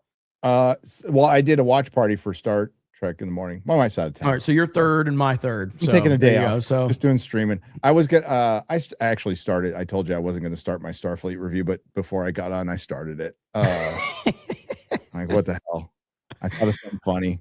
There's this fucking article out there about the review bombing that Geeks and Gamers did an article on. And if you go to the source article, it's in Ryan's video, and you see the author of the fucking source article. Oh, yeah. Shit. Oh, yeah. Janet Nance. Yes, the pink hair, right? Yeah. Yes. Yep, we talked about it today. Pretty much says it all. Yeah. Jesus Christ. Yeah, man. Dude, I don't know. Go ahead. It won't go away. Like, I watched the first episode, and I wanted to end it all, dude. I wanted to end it all. I don't want to have recency bias. I'm pretty sure this is the worst thing I've ever seen. Look at our score on Criticless. 2%. Who gave? Somebody had to give it an upvote to give it 2%. So, well, no. Where are you? So it's 5% is what offset it. So a couple of 5% is what kind of bumped it from a 0%. So you got a bunch of people. There's a 5 right there. That's review bombing right there. Yeah, 1%. Honestly, having a 1% is that's even more disrespectful than a 0%, honestly. So, but yeah, I mean, I mean, again, I watched that first episode. Again, I just couldn't, man. It I'm gets glad. I'm worse. glad I took your recommendation to watch Seven Kingdoms, because that is really freaking good, and everybody should be watching that because, man, it's damn good. And we don't get enough. We just don't get enough stuff like that anymore. No, we don't get And- a show that it's got pretty much everybody, as much as you can, everybody excited to where they're theory crafting and there's the lore of guys are really happy again. And that's kind of what we do this to find this shit. We sift through the shit so we can find a gem once in a while, and we do. But like, we used to get 5 or 6 a year that were pretty, not great, but like good, like pretty good shows that you can watch.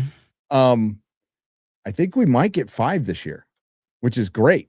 Well, right now, based on what I've watched, I would still take Landman over Seven Kingdoms, but they're both close. That's cool. That's almost just a preference. You know what I mean? Yeah, they're totally so totally different they shows. are But absolutely different. I fucking love Landman. I love Tulsa King.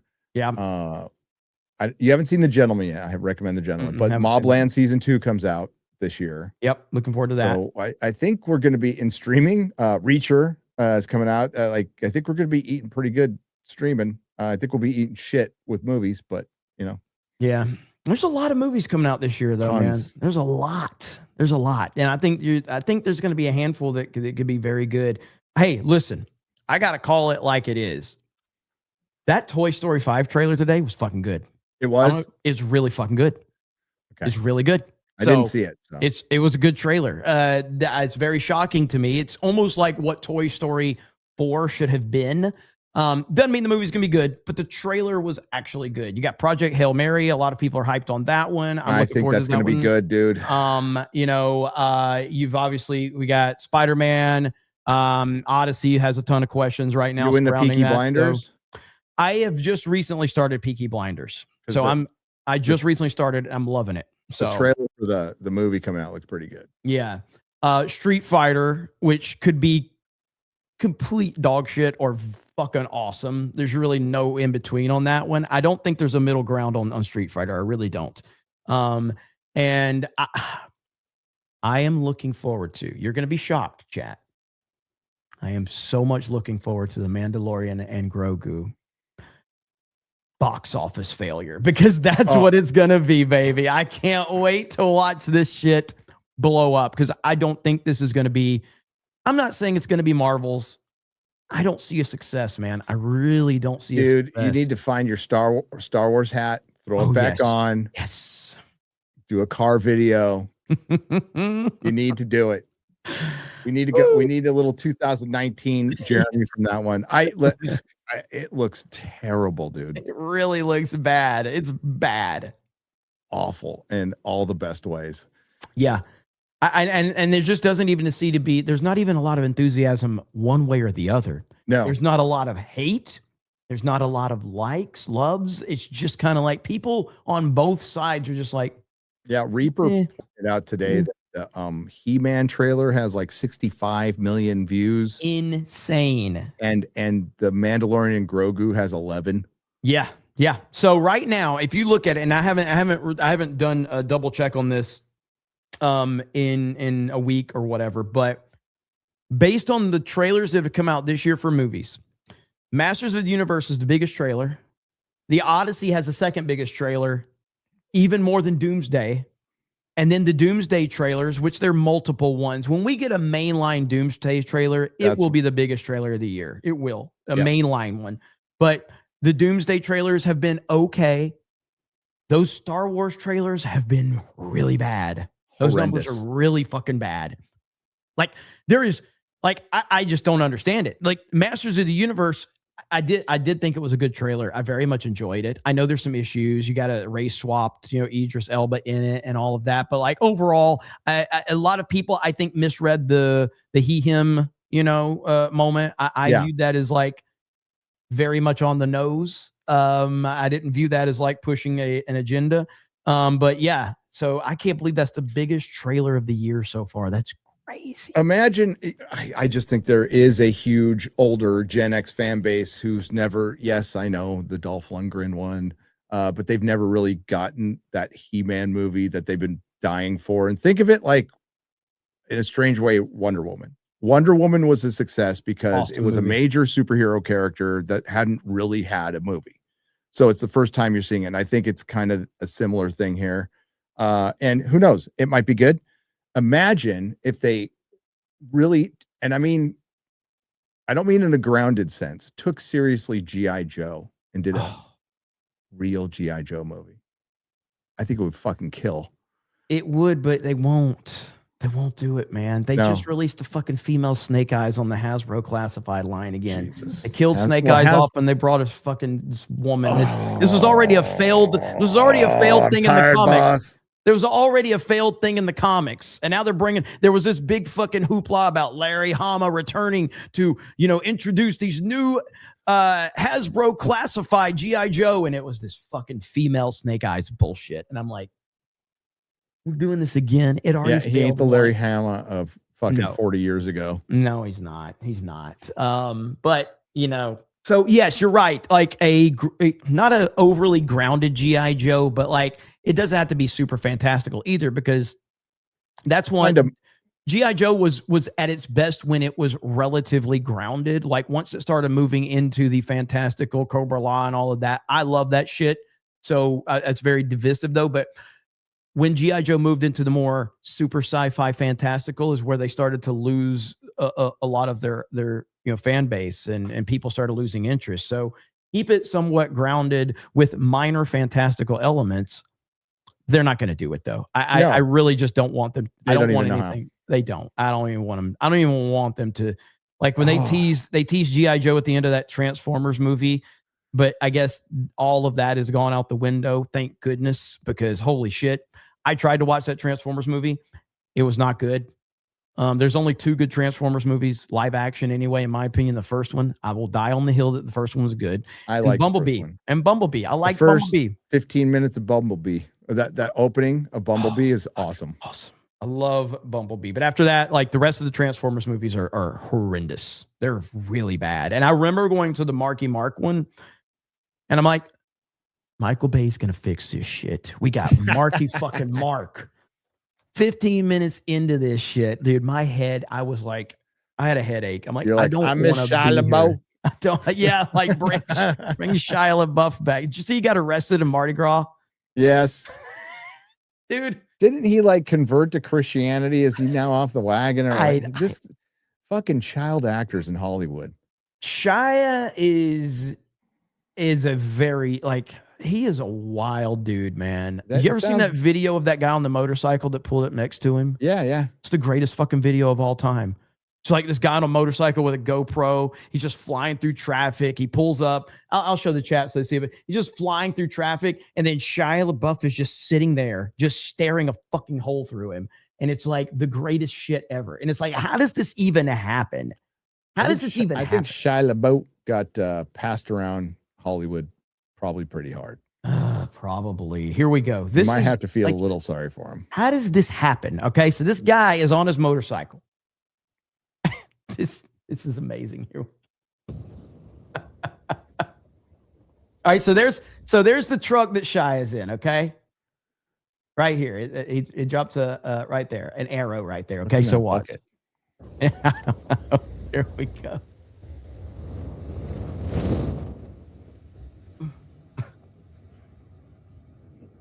Oh, did you see that 50s car that went by? That was sweet. Look right here. Oh shit. How you doing? Good. How are you? Good. I got earplugs in, but I have a good one. What the hell was he doing? Mugging for a camera? It's the greatest thing ever. Driving a Silverado? What the hell? Fucking Silverado. You know, fucking Christian Bale still drives like a fucking Tacoma, like a single cab Tacoma. Respect the shit out of that. Yeah, Bale just drives a Tacoma. That's it. Bale, it's just like a just generic Tacoma. It's the coolest thing ever. Let's see. My car's 2011. Yeah, this is Christian Bale right here. He does not give a single fuck It's like an 09 Tacoma too. Yeah, here it is. Let's see, opening here. This is Christian Bale right here. He just drives like a fucking Tacoma, like he doesn't give a shit. Fucking solid trucks, man. They will last forever. You're trashing my lights. I know. But yeah, it's good shit right there, man. Okay, we just got a Hyundai. Let's see. Mozamboni for $100. Says it's been 2 years since the meetup that forever changed a lot in the fellowship's lives. For me, I met many friends, and amazingly, I stream with Jay and many others and have a ton of fun every day. Way more than it led to.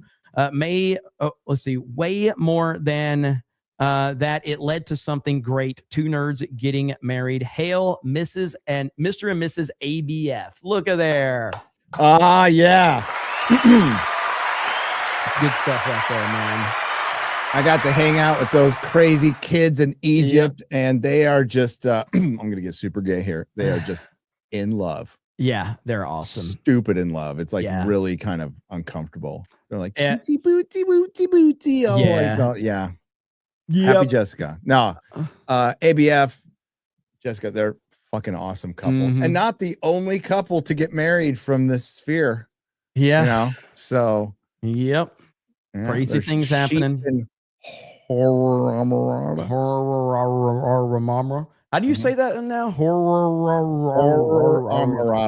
Dude, I say horror. Every time I say horror, I just say horror. Oh man. But yeah, thank you, Mo. Hopefully, are you gonna be here, Mo? You're gonna be at the meetup? Dude. I hope so. Looking forward to it, man. Should be fun. Yeah, we are heading for potentially like we got a lot of people signed up for this RSVP. Dude, this is gonna be like it really sucked for a lot of reasons to miss last year. Right? Yeah. And that's why I'm really me and Melissa are really looking forward to this year and just having a good time. Gonna get there a little early.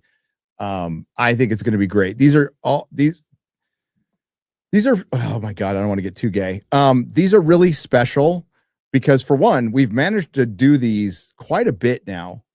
Over the years, we're not going to perfect it. They're a complete fucking mess. The only thing organized is we do the RSVP thing, but the fact that we've continually been able to do these things, and they are as much for our fellow members of the audience than for us, and it's more that I like more of them hang out, like they just go and do their own thing. They're like, fuck these homos, and that's great.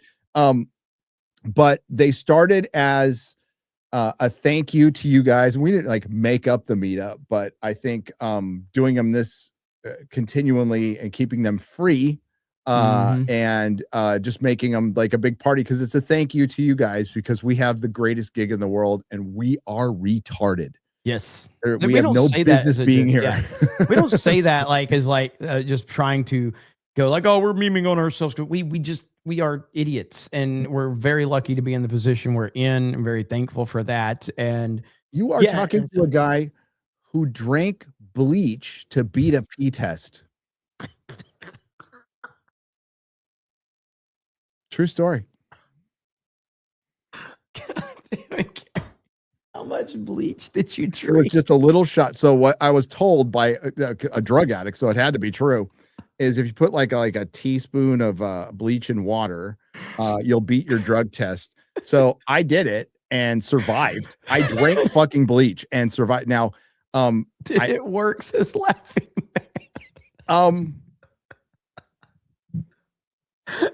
Yeah, I think it did. It's been a long time. I didn't get busted, but I was way more concerned with dying because I could not it closed my esophagus. So like I couldn't breathe. So I was fuck. So the first thing I could think of was milk. And I drank milk and I was fine. I did it a second fucking time, dude. By the way, no one needs to try this at home. That right for the record.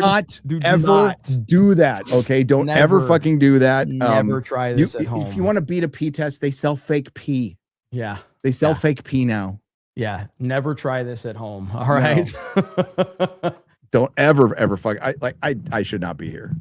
So just pointing out like how retarded I have been in my life. And lucky that I'm here, and lucky that we have a group of like real friends that, I mean, how rare is it that like a group of us do live shows for this long? I know. It's really, I doesn't mean, fucking happen. Yeah, it's yeah, and it goes for all of us. I mean, like, you know, whether it's like, you know, Drinker and Ripa, people that like we're not on streams with every day, but we are legitimately friends with all of these people. It's how it goes, man. It's and it is a very genuine group of people. I've talked about it 100 times, sound like a broken record, but it's just like the thing about YouTube is there's a lot of fucking jealousy on YouTube, man. There's a lot, and I don't understand it. It makes no sense to me because YouTube is simply about you putting in the grind. Now, that doesn't automatically transfer to success. Like, there's a lot of factors that goes into this. Yeah. I mean, but at the end of the day, you control your destiny within reason. If somebody becomes more successful or gets more viewers or gets more subscribers, that does not hurt you at all. It takes nothing away from what you're doing. Why is not fixed? Yeah, not at all. And so, so being surrounded by people that, you know, have, you know, very successful channels across the board or whatever, and there's just there's no animosity, no fighting, no jealousy. It's really fucking rare, and it's super fucking cool. So it is. Best advice I ever got was compete against yourself. Yeah, that's it. That's it. I can't imagine living and a lot of this has to do with I mean, there was a time when you were poor. There was a time I was fucking dirt poor and homeless and shit. Dude, I was telling stories about locking the fucking car up in the garage so the repo man can't get it. And it's like, we all been there, and a bunch of people are like, no, we haven't. And I'm like, well, I was. Yeah. I don't know necessarily if you've been doing that or sleeping under a bush in front of a Long John Silver's in Encinitas, California. But like, gratitude is a really important tool in life, and not worrying about like if there's always going to be somebody who does better, and if they do, and sometimes they deserve it, sometimes they don't, but it's not for me to judge that at all, and choose to be inspired, if anything, you know, or just happy for the person. Because I listen. I don't want to talk about how much money I've turned down in advertising. It's fucking a lot. Okay. I already know a lot. It is a lot. But I would have to put them in my videos, and I would fucking hate that. Right. And maybe I am totally retarded for doing it, but I'm happy. And that's where I'd rather be. That's my priority, because I was unhappy for so much of my life. I was miserable for so much of my life. Now that I am happy, I want to stay there. And I don't want anything to complicate that. And sometimes that just means being happy with what I have, being completely happy with what I have. And what happens. Remember, we had this conversation, Jeremy. We had the conversation like, really, whatever happens after this, it's all gravy, because this was kind of impossible. It shouldn't happen. So. Yes, absolutely, man. It's been a hell of a ride. And I haven't told you this, Gary, and I'm going to tell the chat this for the first time as well. Right before I went live, I got an email. Oh, they want you to advertise? Fuck these pieces of shit, because we won our appeal for the strike. Fuck these motherfuckers. So about 2 weeks ago, about 2 weeks ago, I got hit with a strike on this channel for reacting to a mainstream media clip of the LA riots. And there's a company called Storyful, and they essentially go after content creators. What they do is they buy up viral videos is what they do. So a video goes viral, they buy the rights to it, and then they strike YouTubers' channels. And then when you reach out to them, they try to shake you down. They essentially try to say, hey, you can pay us $500 for the rights to that video. And by the way, we have a subscription fee where if you pay us $1,000 a month, you can have access to 75,000 videos per month or some bullshit like that. Respect the grift, Jeremy. I absolutely do. They're fucking scum. But absolutely scumbags. Yeah. So what this comes down to is what happens is, listen, I knew that I was not in the wrong. Okay.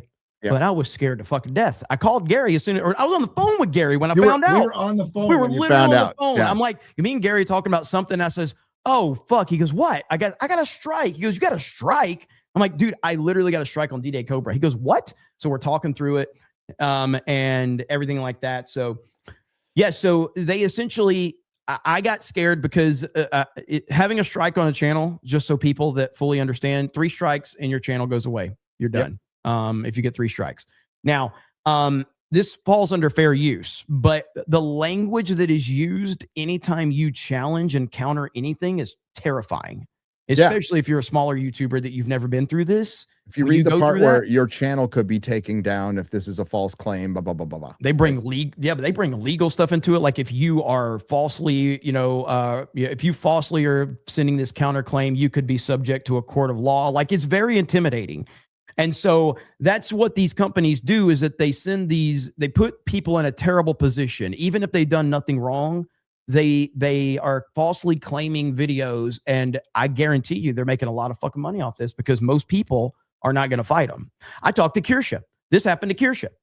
And so I actually needed to reach out to her to tell her about this. But, this same company hit her. And she had to just let it ride out. She just let her strike ride because she was just like, wasn't sure. This was like last year or something like that. I think Gundam got caught up in it. Somebody told me Gundam got hit by them a while back. So it's absolutely bullshit, man. But anyway, bottom line is if you know you are in the right, fair use, it means that you can't Hassan Piker this stuff. So you got to actually add commentary. You got to actually transform the content. And as long as you're doing that, you're in the right, and fair use will hold up. So if this ever happens to you as a content creator, if you believe that you have given complete fair use and transformative content, then fight it and stand by your work, because this is a huge scam going on right now. I think what is that big channel that got hit? MXR Plays or something like that.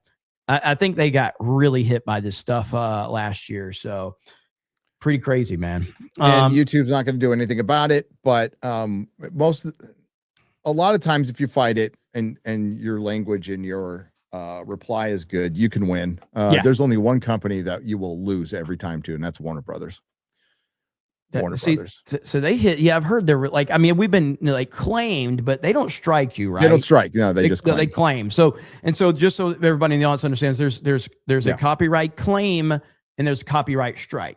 Copyright claim means that they're going to claim the ad revenue, not the super chat revenue from a stream or something like that. But like if you're on a live stream or if you upload a video and you react to, say, a Warner Brothers trailer or clip, they will claim the revenue that is generated through AdSense.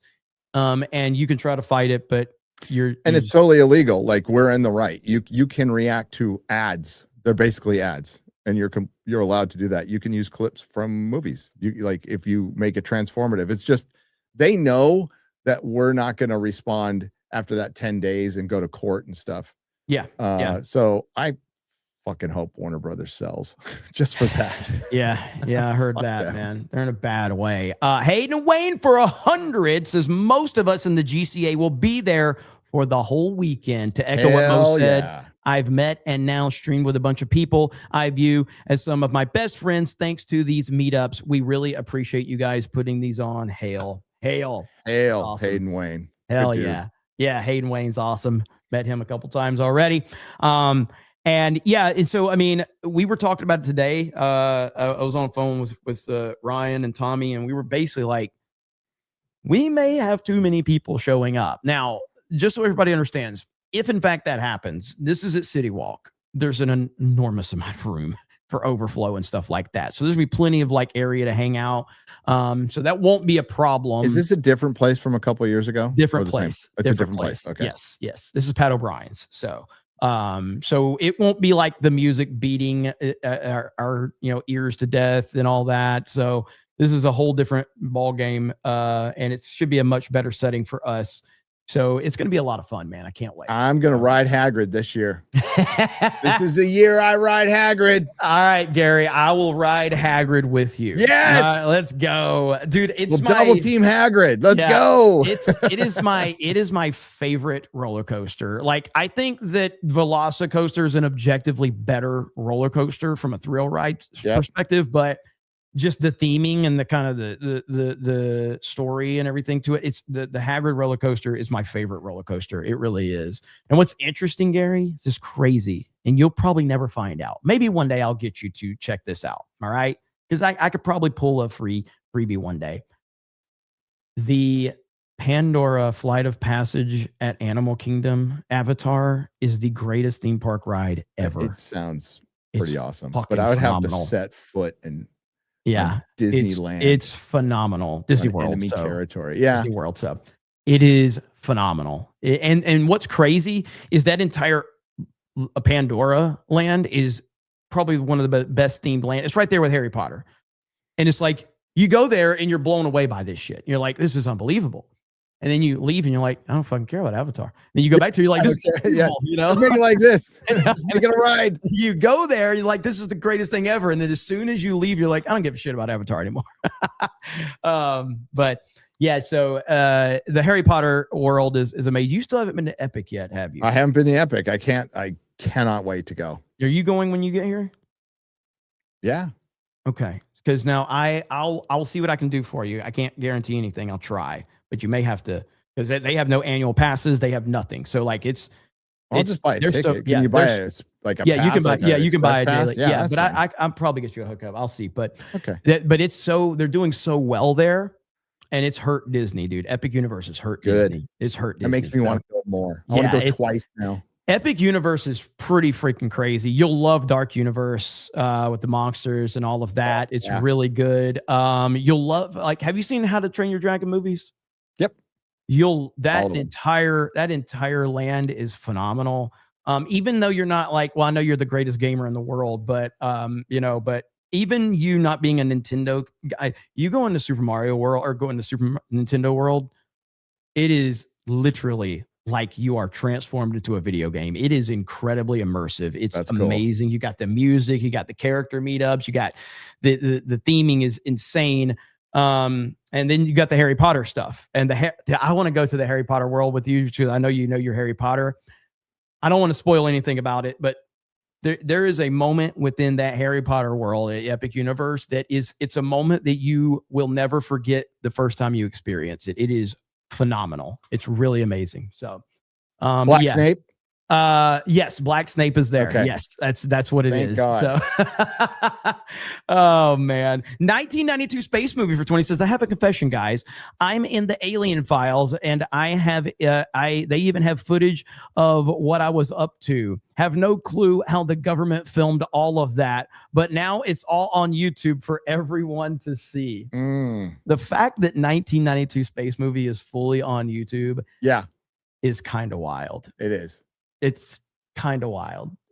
Listen, I'm not telling anybody to Google 1992 space movie at all. I would never recommend that. Never, ever do that. I would never recommend that. I'll say it's after you Google that, don't scroll your Twitter on stream. All right. No streamer would do that, by the way. No streamer would be dumb enough to do that. Narco says before aliens or B5 aliens are the best for storytelling. It's a great opportunity to do a VPN ad. Right? It would be. If you're streaming, you actually show some big milkers on your stream. Try Surfshark. Oh man, you would think, wouldn't you? Mabs go on the wall for Tiz says, hey Gary, did you ever follow the let's see, the alien, what is this? The Alien Way story? Pre-gay era Reddit alien abductee claim. It was a fun story before his date, July 18th, 2021 passed. No, I didn't. I didn't. Thor, what does it say? Thorowalian? Yeah, I don't know what that. Throwawalian? Yeah, If me and Gary are the two people that are trying to read a word, we're fucked. So you know We're what? done. We'll get Beardo in here. I'm sure he can figure it out. Yeah. By the way, did you see that meme that was created for me in the snake pit? Let me see if I can find this shit. The one with Joe Rogan? No. So I think I liked it. That'll be the best way to find it. So, this is all about this little meme about my channel dying and all that shit. And so, I'm not going to play the whole thing, but somebody took like the fucking, How many people are going to the meetup? Just we're at like over 700 now. It's RSVP'd. Sounds pretty dead. So yeah, it's really dead. Sorry, buddy. And we only have it maxed at 800. So, and like our RSVPs always overperform. So yep. Yeah. So they overperform. So we're probably already around 800. So somebody made this clip right here. D-Day Cobra tax relief in the coils of a cobra. So the Sarah McLachlan song, In the Arms of an Angel? Yes. They did In the Coils of the Cobra. All right. It's fucking terrible. All right. It's AI bullshit. But there's a funny moment in it that it's so unnecessary. But I got to play the whole thing so you'll see it. Okay. And you'll see the moment. Okay. Here we go. Let's see it. Jeremy's channel is under attacks, but for only 4 Under attacks is the new thing. So it's not under attack, it's under attacks. Okay. generous donations in the form of super chats, Look like X-Wing right there. membership gifties, a Culver's gift card, or a pair of Crocs, you can save this Figs channel. Also, for every I would eat purchase that. of Hell instant yeah. hamburger helper, The next part is the best part right here. It's so unnecessary. gamers.com, a portion of the proceeds will go to D-Day Cobra recovery efforts and teaching Beardo how to read. It's X-Ray Girl teaching Beardo how to read. like a little pink golf shirt. And he's like talking like, oh, okay, I understand that word now. Like he's all nodding his head. And I'm like, there is absolutely no reason to put Beardo in this. And that's what makes it so then great. there's every reason But to then do there's it. Yeah. every reason to do it. So shout out to you, Granola Grin. That is good shit right there, man. I love it. Hey, Gary, you can leave whenever you want. Or you can hang out as long as you want, man. I'm hanging out. You hanging out? Well, unless you want to get rid of me. No. I was just giving you an out in case you wanted to. 8 o'clock says, Jeremy, I have a confession to make. I was one of the fans that snuck into the Quarterings Discord and had his cream pie receipt. Keno tax. Listen, like I said, my response is everybody should watch his response to me. I think everybody should check that one out because it's really good. So You know who well, I mean, he didn't give it to me personally, but he sent it in a video. I know you know the answer, but this is for the chat. What's that now? What are you saying? So the best advice I ever got for content creation was compete against yourself. You know who I heard that from? Who would that be? Mm-hmm. Yep. 100%. So, but I mean, sucks it. Like maybe I am retarded though, Gary. Because you are. Yeah. There's no maybe about it. But maybe more than we assumed because I brought you on to help save my channel, but your channel is in fact dying too. So. Yeah, I'm done too. So fuck. Not working out for me, buddy. Oh well. Not a good decision on my part. Try to get that Picard review done as soon as possible. Buster Nut Smash for 25 says Gary's channel is failing, so he's coming on Cobra Cast tax. Dude, I am clout chasing like a mofo right now. Let's I'm actually curious about that really quick. Let me check something out, Gary. Okay. I hate to embarrass you, so don't. This is well, I mean, it's friends would never embarrass a friend like this. No, never do this. So, let's see what the definition of failing is. Let's check out your channel.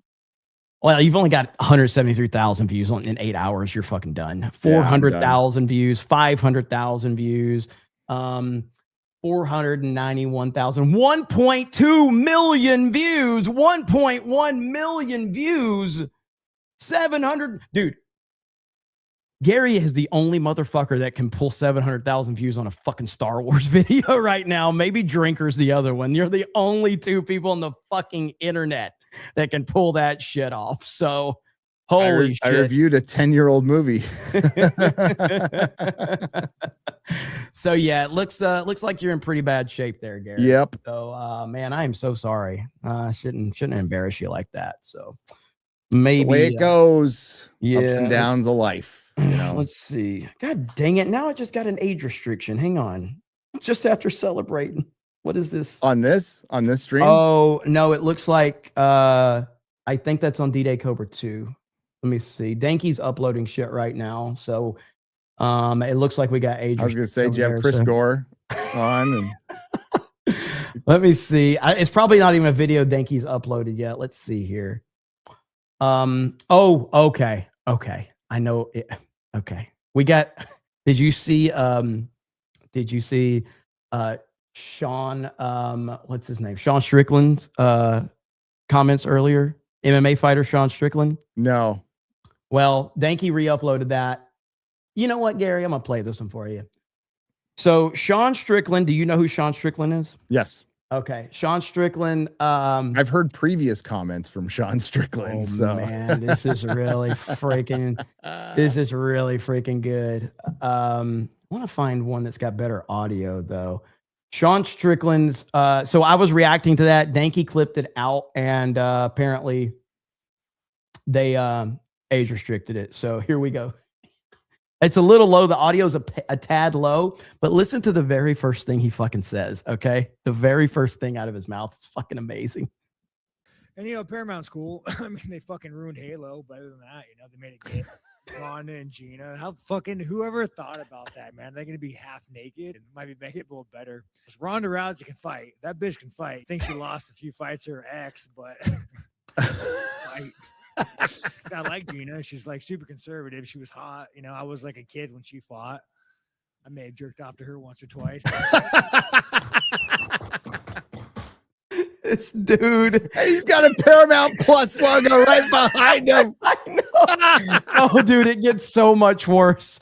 Like what Sean Strickland does in this 3-minute clip is literally how every dude talks. And this is the bottom line on this. This is how every dude conversation goes. This is it right here. Here we go. The day, but dude, I was like, what, like 12? I was jerking off when I was 12.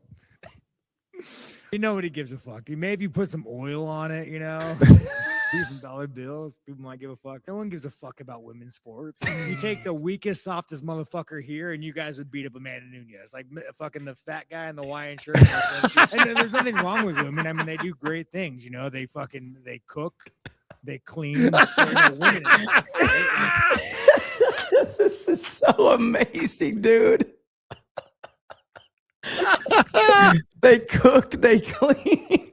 Oh, dude, it's better. It gets even better. They cook, they clean. There are no women in prison, right? Like that's why I didn't go to fucking prison. Knowing I'm gonna have to go be surrounded by a bunch of fucking dudes for 30 years. I'm not doing that shit. It's not fun. We've empowered them too much to ruin society. Look at the NFL, dude. You had that. I don't even want to say that faggot's name because I'm talking the halftime show guy, the Puerto Rican, right? Puerto Rican. Bad Bunny. Bro, yeah, that fucking faggot. Like, dude, it is so crazy that this is America now. Like back in the day, dude, the NFL was the fucking standard of being a fucking man. Hell yeah. I think they all get together around a table and say, you know what, guys, how do we fucking ruin this sport? How do we gay it up? How do we fucking ruin it? Why don't we bring a gay foreigner who doesn't speak fucking English and have him perform? Hockey is like the last man sport. An NHL player came out as gay. Oh, no shit. Well, that guy's definitely going to beat him in the locker room. Mental illness is real.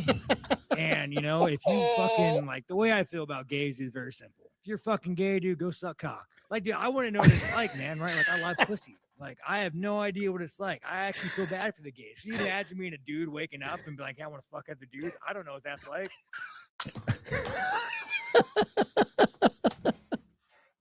This is literally how every dude talks, man. It's so good. We still got a minute to go, boys. Oh, let's go. We still got a minute to go. Here we go. Oh, no. Mental illness. Look at the dudes. I don't know what that's like. It's clearly mental illness. But I support it. Sometimes you got to just let your retarded flag fly. You know, trans is too far though. If you wanna cut your dick off and fucking call yourself fucking Susie, and yeah, I don't fuck with that. This might be a really bad segue, but I saw some pictures of you training with a little boy. How'd that happen? What was that What like? the fuck? Relax, Epstein. This ain't the White House.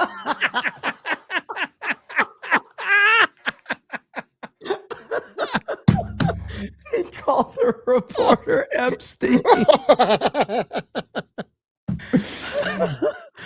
Oh, this guy's killing me. Oh, it's amazing, dude. White House card. Relax.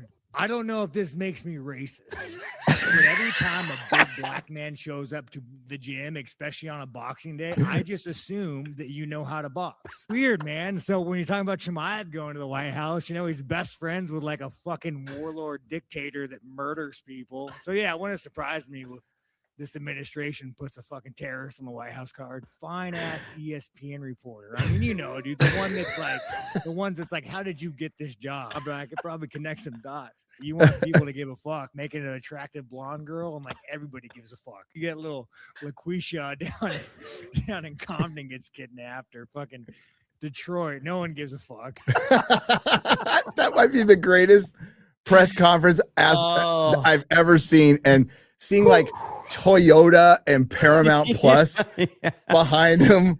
It's clearly just a mental illness, you know. And if you're gay, you know, just go ahead and suck a cock. We'll do whatever you want to do. I don't know, I'm not into it or anything, but the fact that he starts out with Paramount fucked up Halo and made it gay is just like so good, man. And oh my God, just say something about Starfleet Academy and that would just make my year. It's the funniest shit ever. And then Dana White responded because he was asked about it. And Dana White responded in the best fucking way that you would expect, which is perfect. Here we go. Dana White's response. I don't tell anybody to do anything. I don't try to control any other human beings in any way, shape, or form. They do it I say it all the time. We're in the fight business. And, you know, if you get your feelings hurt that bad, you probably shouldn't ask the type of questions when you know the answer you're going to get from Strickland. Let's start there. You know what I mean? If you ask him, you know who he is. And if you ask him a certain question, he was baited in that question. I don't give anybody a leash. Well, I'm saying a leash? I'm like free speech. Control what people say. Going to tell people what to believe. Going to tell people. I don't Dana's awesome, tell dude. any other human being what to say, what to think, and there's no leashes. If every sports company, like if NBA and NFL and MLB and all that ran like the UFC, if they were ran by Dana White, they would all be all be doing great. The NFL does great despite itself, but that's going to ebb away, right? Like that halftime show pissed a lot of people off. Is it still going to have hundreds of millions of people watching? Yeah, but it's losing a lot of people too. Yeah. And you know, NFL wants to be, you know, soccer, right? Sorry, UK people, it's fucking soccer. But you know, the World Cup crushes the Super Bowl. Yes, like, it's not even close. Yeah. The NFL will never reach that point because they're so risk averse and fucking gay right now. And they will be forever. And I don't miss them a bit, but like this is UFC fighting. These are men fighting basically barehanded. Remember, this wasn't even legal. It was very questionable whether you could have these fights back in was it the 90s? Jeremy, when they first started, they were having a hard time getting licensed and stuff. Yeah. So I'm not going to say illegal, but it was very difficult. And it eventually eclipsed boxing. You know, boxing used to be the biggest sport in America. It was huge, man. It was like when there was a big boxing match, it was the talk of the world, or at least the country. I don't know about the world, but it was the talk of the country. These are gladiators. These are our modern day gladiators, not fucking football. It's these guys fighting here. And Dana has the right. As soon as he's gone, though, they're going to fuck it up. As soon as he's gone. Yeah. I promise you. There's no, because very few people can withstand like the bullshit like he does, because he's pretty Teflon to it. And few people can handle it. He knows how to do it. He knows how to answer the questions.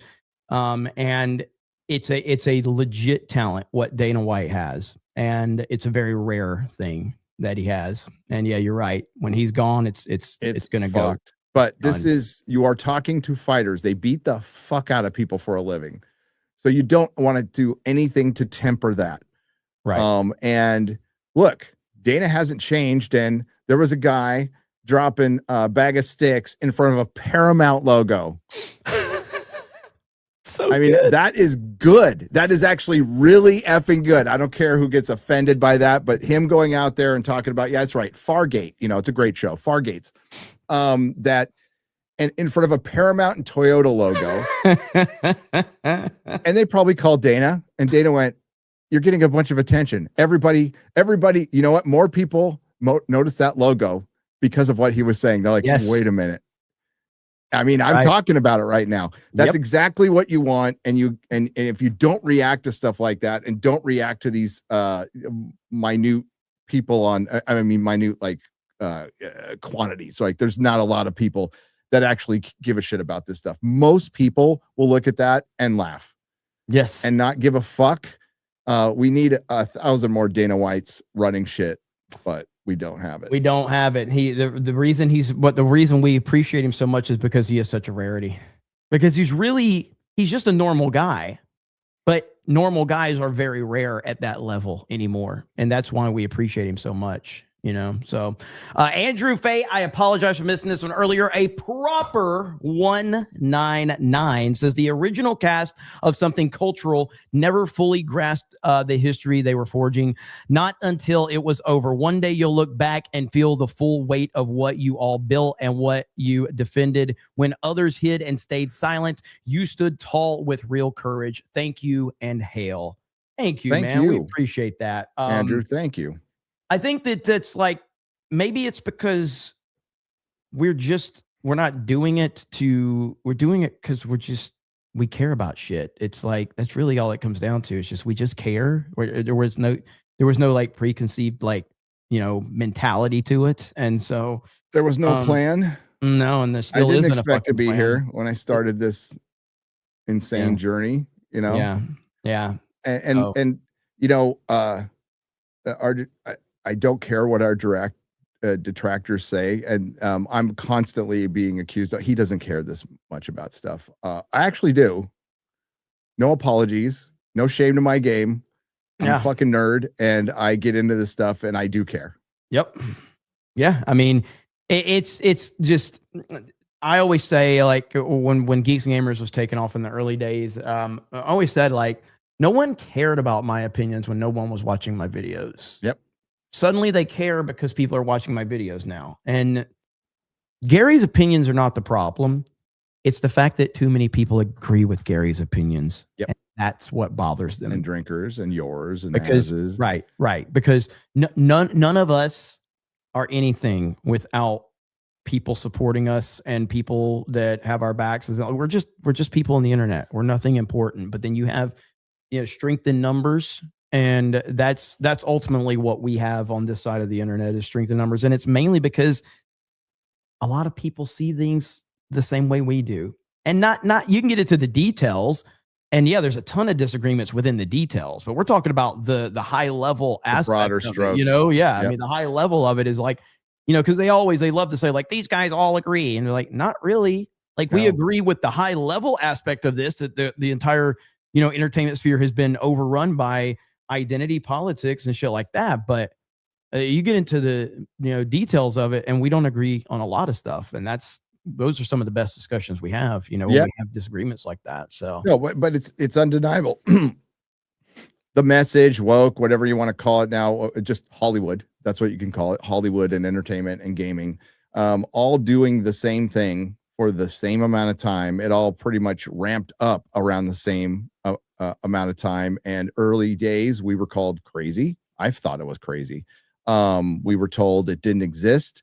And then they flipped it and said, oh, it's always been this way.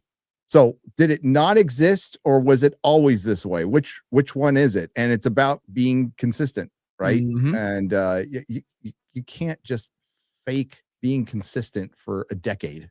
No. And this goes back to my comic shop days. So like, I would talk the same shit behind the counter. It's what's happened in our culture is undeniable at this point. And with the the cultural win that came with Trump's election last year, it has been fumbled so fucking badly by the right-wing commentator sphere. Ugh, it's so like bad. it's been tough to watch. It's a mess because what's happened is that and I said that I've said this many times on this show. So Trump is such a powerful, I don't know what you call him, the name Trump. Okay, whatever. It's called the name Trump. There are people that have faked hating him to do their thing, and there are people that have faked loving him to do their thing. Yep. Because it's such a lucrative business on both sides of that aisle. It just is.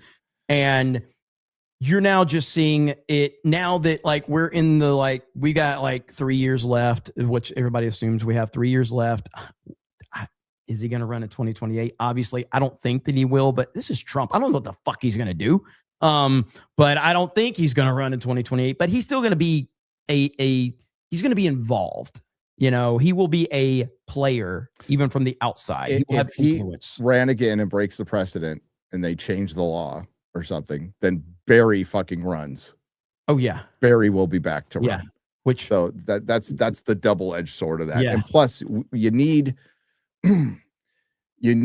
political capital, you need victories, you need accomplishments, and that's the one thing is they don't have to be 100%. Trump does a bunch of stuff I don't like.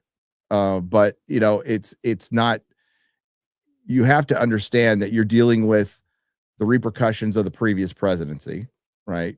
And you're dealing with the repercussions of, well, let's just say the economy, right? They printed a bunch of money during Biden's presidency. Trump did start it too. Like, can't absolve him for, you know, the stimulus checks and stuff that were coming out, and you started printing money, and then Biden started giving, you know, the COVID relief and all that fucking shit. And then that can was kicked down the road, and somebody is going to pay. Like that can't be pushed off forever. I think they've been trying to lessen the blow right now, and I think the one controversial thing he did to help lessen that blow was tariffs. And they've been working. Yeah, they have been working. They're rough, and there's I forgot the guy's name. He's running for office of some sort in the UK. Sargon just endorsed the guy. I can't remember his name. I just watched half of one video, but I loved what he said in that half of one video. Was the guy just sat down and said, what we are going to do is going to hurt.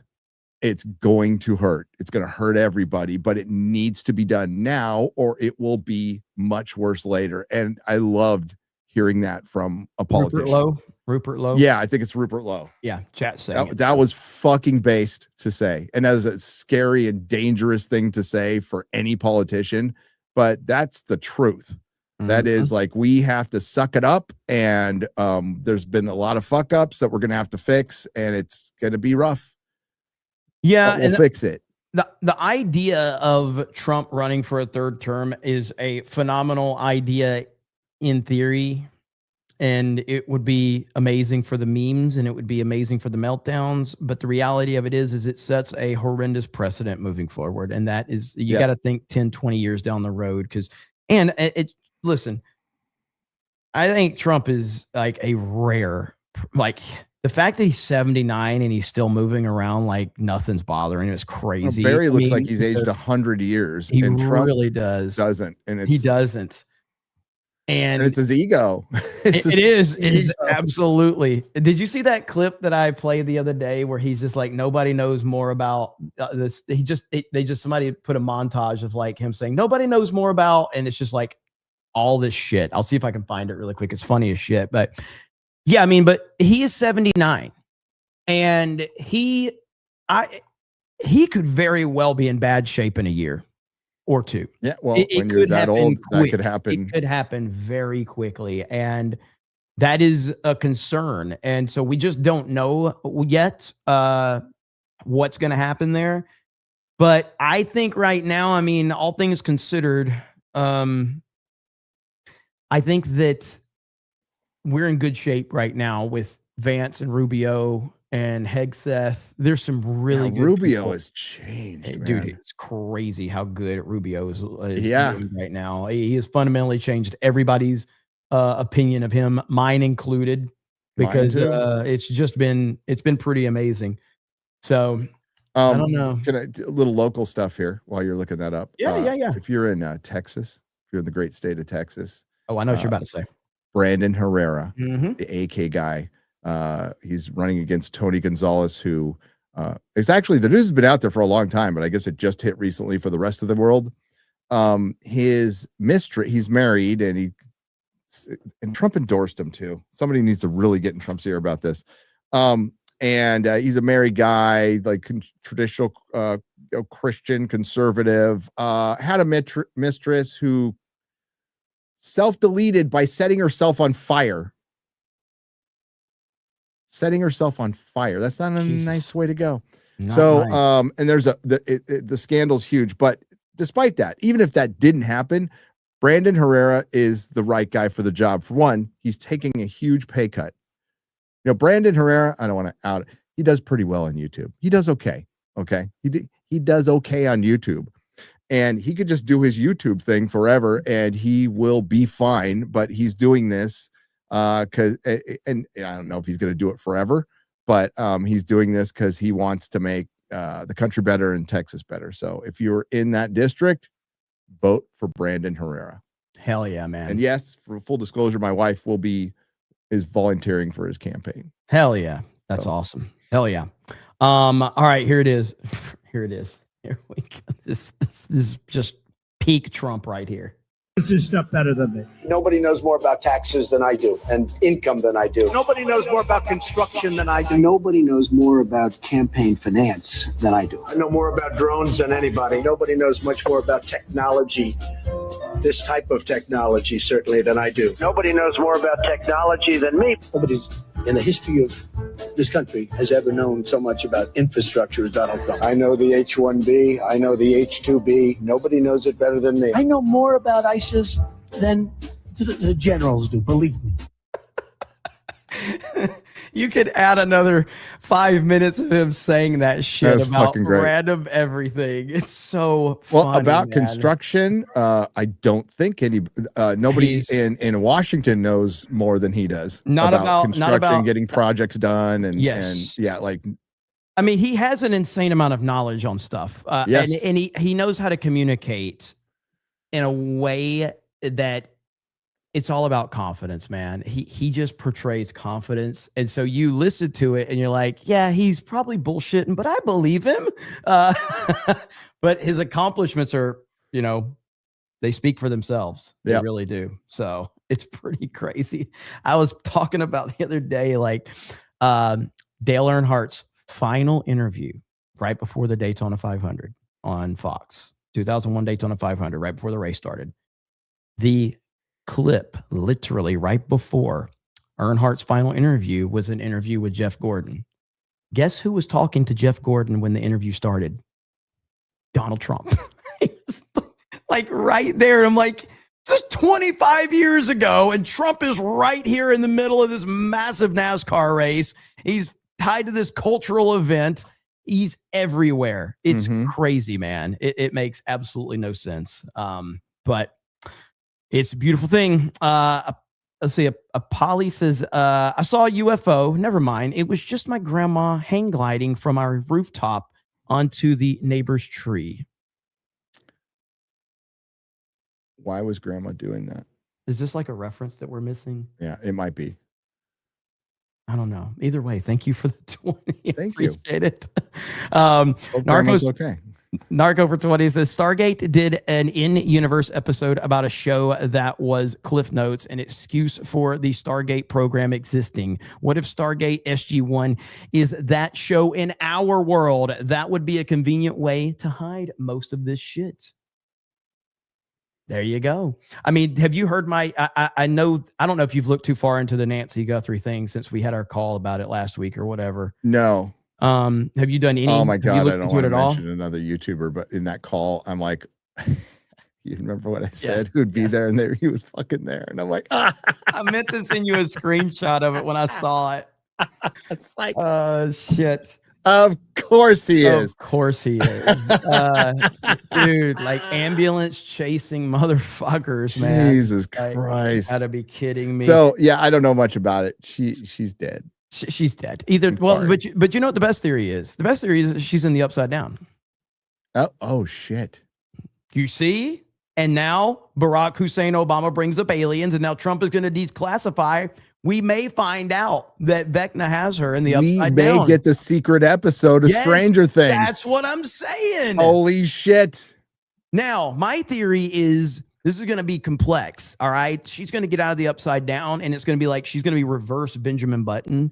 And in about 40 years, she's going to be like the hottest chick on the planet, and she's going to change the world. That's my theory. There we go. So that's a good written episode right there. All right.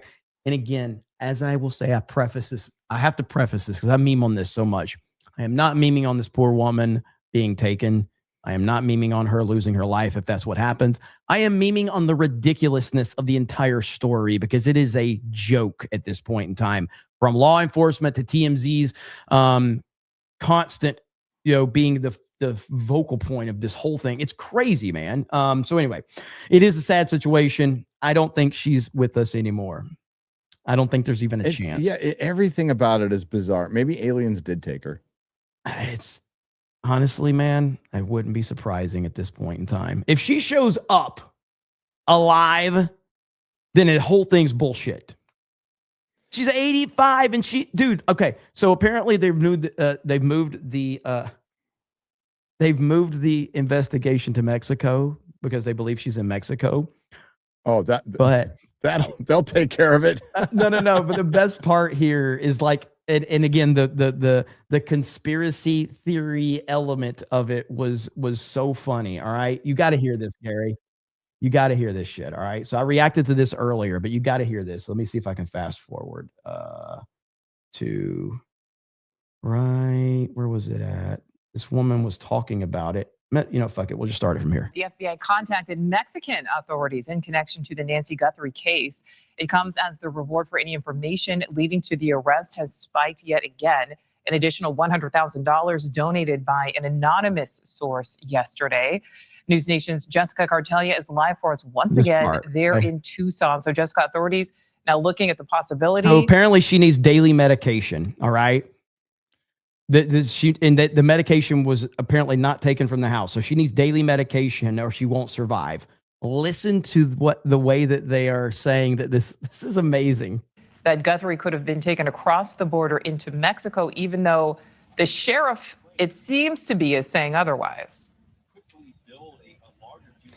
Yeah, there's some conflicting words here, as per usual, it seems, in this investigation, Nicole. There seems to be some leads telling us that they may be investigating down across the border, south of the border. A source close to the investigation tells News Nation the FBI has contacted Mexican authorities in connection with this case. However, the Attorney General of the state of Sonora just released a statement saying that they have not to date received any formal request for collaboration, assistance, or exchange of information.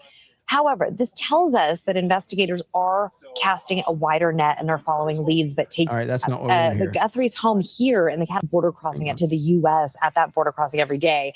Strict checks, or I should say, pretty far though. Crossings into Arizona. But She was in Tucson, right? Yes, in Tucson. Okay. Yeah. Coming into our country, but it's very easy to travel south into Mexico without needing to be stopped. I want to take a look at another map now. This map of the border wall, you can see there's about a 100-mile stretch without a wall there. So that means that someone who really knows this terrain can cross from Arizona into Mexico without having to go through an official point of entry. Sure, in the middle of a 19 days desert. since Guthrie vanished without a trace. And this footage that you see on your screen has been their strongest lead. There are more than 400 members of law enforcement and 11 different agencies working on this case. And now the coordination appears to award is now $200,000 thanks to an anonymous FBI is offering. So what was that video? Also, What's the video on the right? That's the only video they have. That was the security or doorbell footage that they have, and that's all they have. That's the only lead that they have on who might So have they taken think her. this is the guy who That's took what, her? yes. But What's they he have doing? He's trying to cover it up with flowers. He went and grabbed flowers from the flower bed to cover up the fucking camera. This is the guy that's apparently such a fucking expert that he's gotten away with all this. They didn't bring a piece of tape. It's so dumb. It's so dumb. We know that Nancy Guthrie requires. I hear it. This is the part that I want you to listen to. Okay, this is the part. All right. Also of note, Nicole, we know that Nancy Guthrie requires daily medication. We also know that if you cross the border in Nogales, there are several pharmacies where you can purchase prescription drugs without having a prescription. So we checked. So we can get the illegal drugs that she needs. What? So it's like every fucking TV show where you go to Mexico to get the illegal drugs. Yeah, because it's so easy. Let's listen to what she says. Just to see, we know she has a heart rate monitor. If she needed a heart medication, if they had it down there, and they do in fact carry those meds. The Pima County. This is such a joke, dude.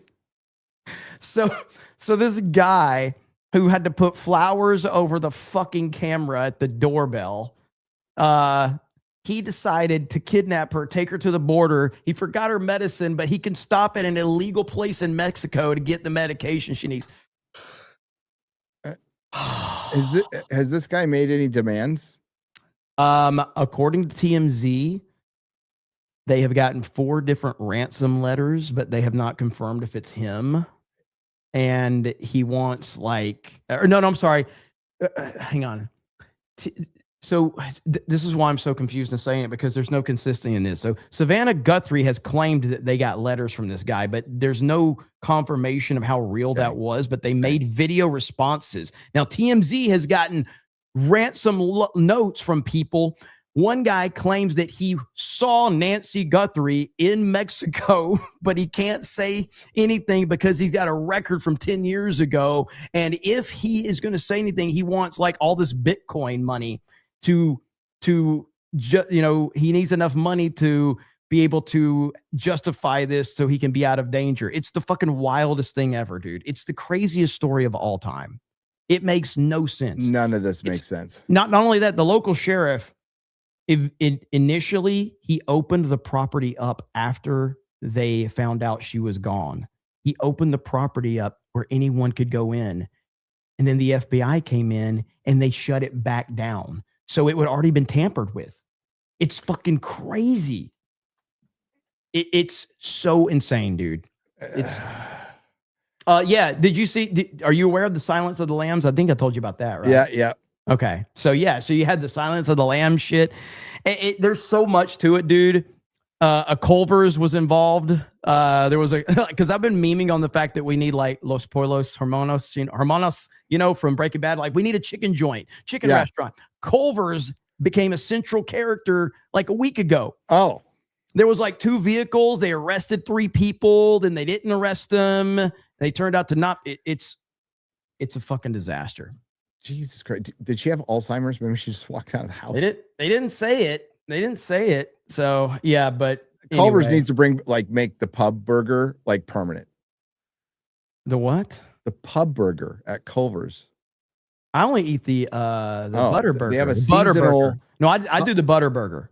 The chat will know what I'm talking about. They have a seasonal pub burger, and it's actually the shit. It's really good, but it's only around for a couple of months. Oh, okay. So it's like their McRib. Is that what it is? Yeah. They need to make it permanent. I am a butter burger supremacist. So butter burger. If you ever come and visit me up in Wisconsin when I'm up there, I'll get you a proper one. The Wisconsinites will know what I'm talking about. Okay. Right? And their chicken's really good too. So yeah, man, Culver's is fucking awesome. So it really is. There you go. This sounds crazy. I mean, it is. Maybe we should go down there and live stream right in front of our house.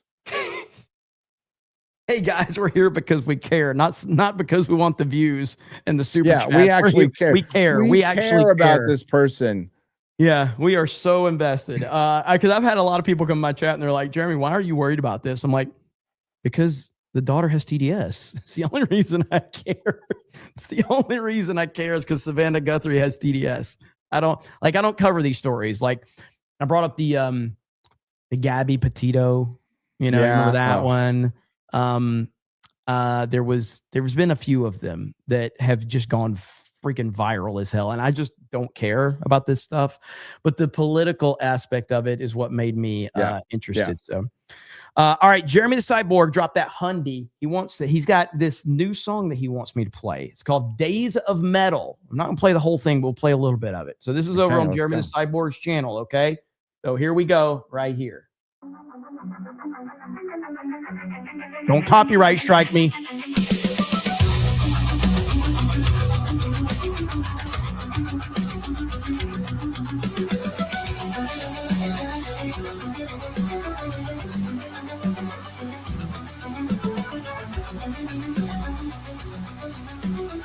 This is totally real. It's not AI at all. Look up at the night sky. AI, of course it's AI. Did you think Jeremy the Cyborg was going to? I thought that was real. What?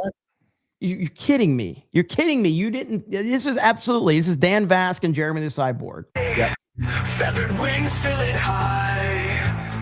Servants of the newborn king, listen as their voices ring. Like choir bells, their song resounds. Wings of white that make no sound. A brilliant spectacle takes flight. An apocalyptic sight. Time has come for men to strive. Time has come for men to die. Time has come for all to see. The end of days is upon thee. Our world is slowly. I am curious how long it takes to work on AI music. I'm actually curious about that. So, how long does it take, chat? Yeah, like Jeremy, are you still here? By the way, you know that meme of like, I wonder what he's thinking about. This is what dudes think about when they're daydreaming. This like the is apocalypse, 100%, what I do. yes. You know, this is what we do. Like, we're not thinking about the things that people like think. It's this is it right here. 7.5. Chaos and doubt are all about, but do not let your hearts despair. Seek the truth that's still there. Time is fleeting, time is fair. We must face what's And we didn't have a race swap family right there. I just want to point that out. the air. Angels ascending from above on wings of mercy and love. Time has come for men to strive. Time has come for men to die. Time has Took 3 hours making 6-11-second clips to match the song. Hell yeah, man. 3 hours. See? So it's not like something super like, I know some people are like, oh, it took a few minutes. So come for all to see. The end of days is upon thee. So Jeremy's got a few more over here on his channel. If you guys want to check them out right here. Oh no, so you just got, I thought you had another version of that, Jeremy. But if you guys want to, mods, if you want to drop a link to his channel over there, you guys can go check that out. Thank you, brother. Appreciate it. Let's see where we're at here. I got to catch up. MAGA Mike says District 9 is a great movie about deportations. Yes, District 9 is fucking phenomenal. Do you like District 9? Yes, I do. I fucking love that movie, man. It's so good. Palto says the UFO files are called Project Blue Book, but did you know that the Epstein files are also known as Project Jew Book? Look at there. Taker says Flashcast has a guy from South Africa on regularly. So I said Charlito is overrated and nobody had a clue who that was, including Flash. Yeah, he was in The Witcher. He was the best part of The Witcher season 4. He's a great actor. He's a great actor. I did not watch The Witcher. I watched like the first half of the first season. So Measure Vontae says apparently a judge deemed Virginia's redistricting movies invalid and officials are in trouble. They could come out of this worse than they started. Elwing Secret Garden says, you can't fool us, Jeremy. You are only distracting us with aliens because Mossad told you to. I thought I had you guys fooled. I really did. I can't believe you called me out in a super chat like that. That's never happened on this channel. Vault199 Gaming says, Jeremy called my last super chat a tweet. Sounds about right. Soldier Rod says, a year of disclosure. Christian Rocker says, Gary, why are you ruining the gaming community? Because it's fun. We wrote a fucking article about that shit too on Geeks and Dude, Gamers. Jesus. Gets blamed for everything. Flag Ninja says, any big boobed alien women asking for a friend.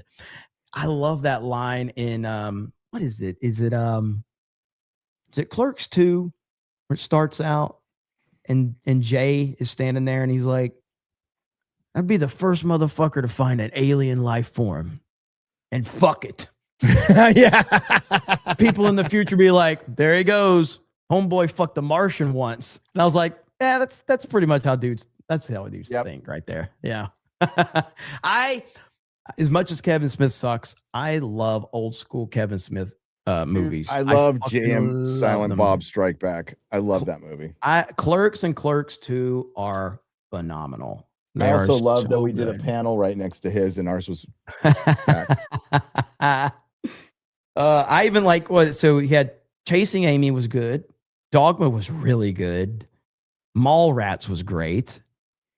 What else did he have back? And there was one more I'm forgetting. I can't remember. But yeah, they were great. And Chasing Amy. I said Chasing Amy. Yeah, I said Chasing Amy. Okay. But yeah, they were also good back then, man. But Clerks 2 is my favorite. My favorite Really? Yeah, I love Clerks 2. I love Clerks 1 too, but I don't know, man. I just love the dumb shit with like pillow pants and like he's just like pillow pants. But the first Clerks, like that really spoke to like It's so perfect. because we all were working retail back then, and Yep. it's Yeah, just I mean, Clerks 2 is about like 30 and being like, you're not knowing what the fuck you want to do with your life. Me and you definitely been at that point in our life. You know what I mean? Like I'm 30. I don't want to do shit. I just want to hang out with my friends and talk shit. I don't want to get a real job. Yep. I don't want responsibilities. And then the can I say it? There's a certain scene that Randall, he's bringing it back. You remember that? Yeah. So good, man. So good. MAGA Mike says, what if Barack and Michelle Obama are the aliens? Pretty believable, actually. Yeah. Pretty Maybe believable. that's how he knows. Narco says Battle Los Angeles was a solid fucking movie. Great fun, good military tactics, and the good guys win. I may have to check that one out. It just kind of passed me by, and I never watched it. Operation Outstanding in Field says, can't believe we're getting alien files before the release. COVID files. Fuck my life. Yeah, I hear you on that one, brother. And we're getting them before GTA 6 Yeah. and wins a winner. So.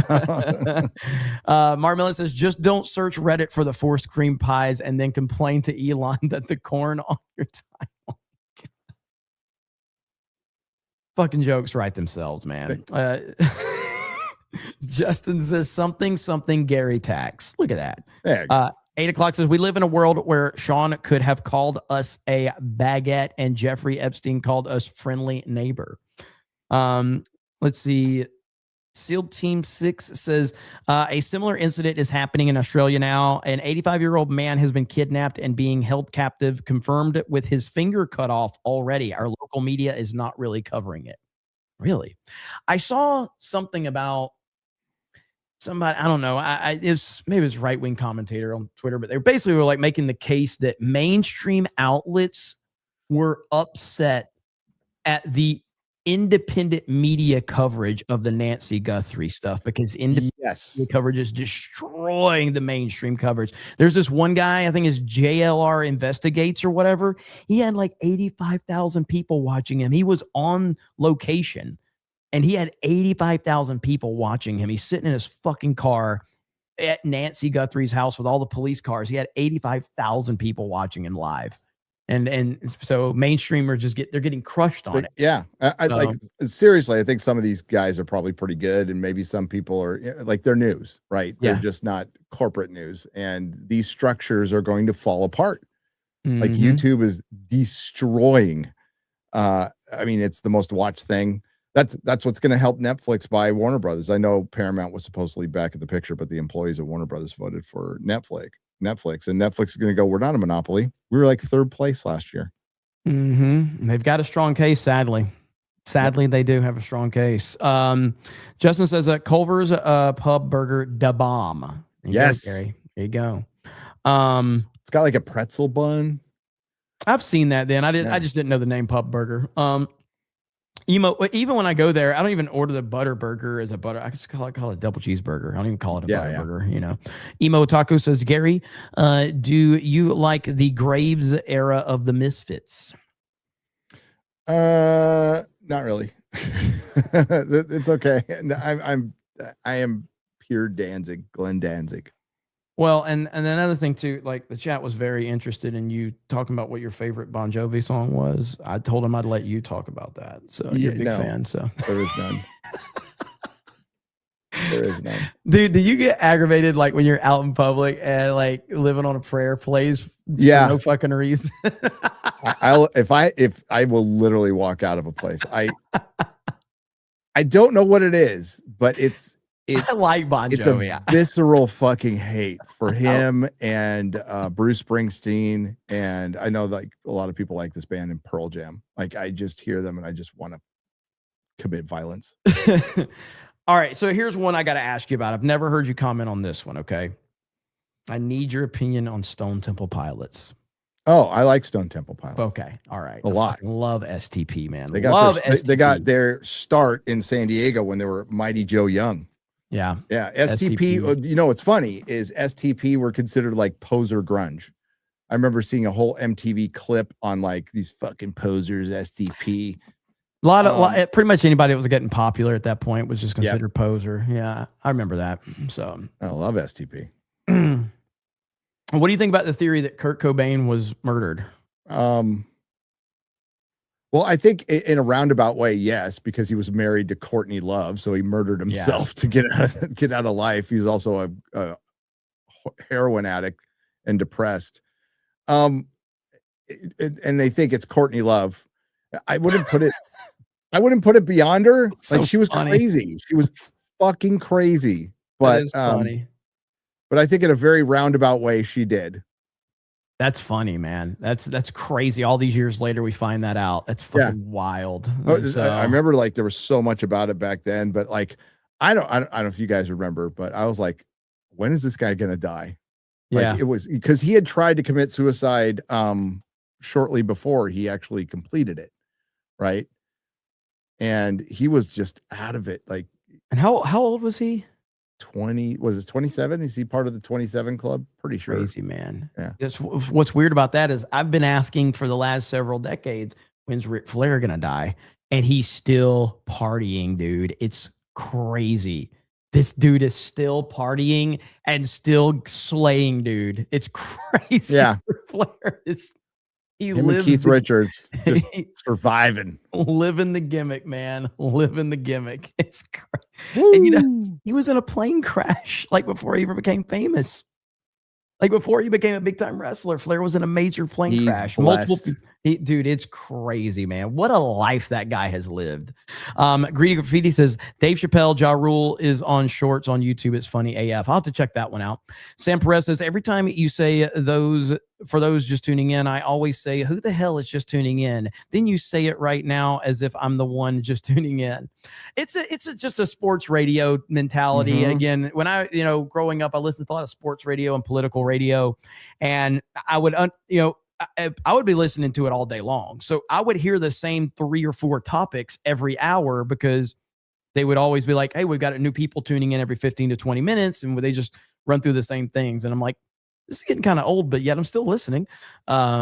But Greedy Fiddy says it's only 1 minute long if you want to react. I got to wrap this up soon. It's getting late. So Fruit of the Mystery says there is a comedy sketch by Trevor Moore from 15 years ago pretending to be a press briefing announcing aliens, but it's actually going to war with Iran. Holy shit. Oh yeah. That's pretty funny. It's funny. We'll see what happens. MAGA Crack a Mike says, where is Obama's birth certificate? Just saying. Bubba Doom says, I was going to read tonight, but here's Jeremy with Gary talking aliens, demons. Hail to the fellowship. The news cycle is like an episode of Fargate. Go ahead. It hasn't been as like last year was nuts, dude.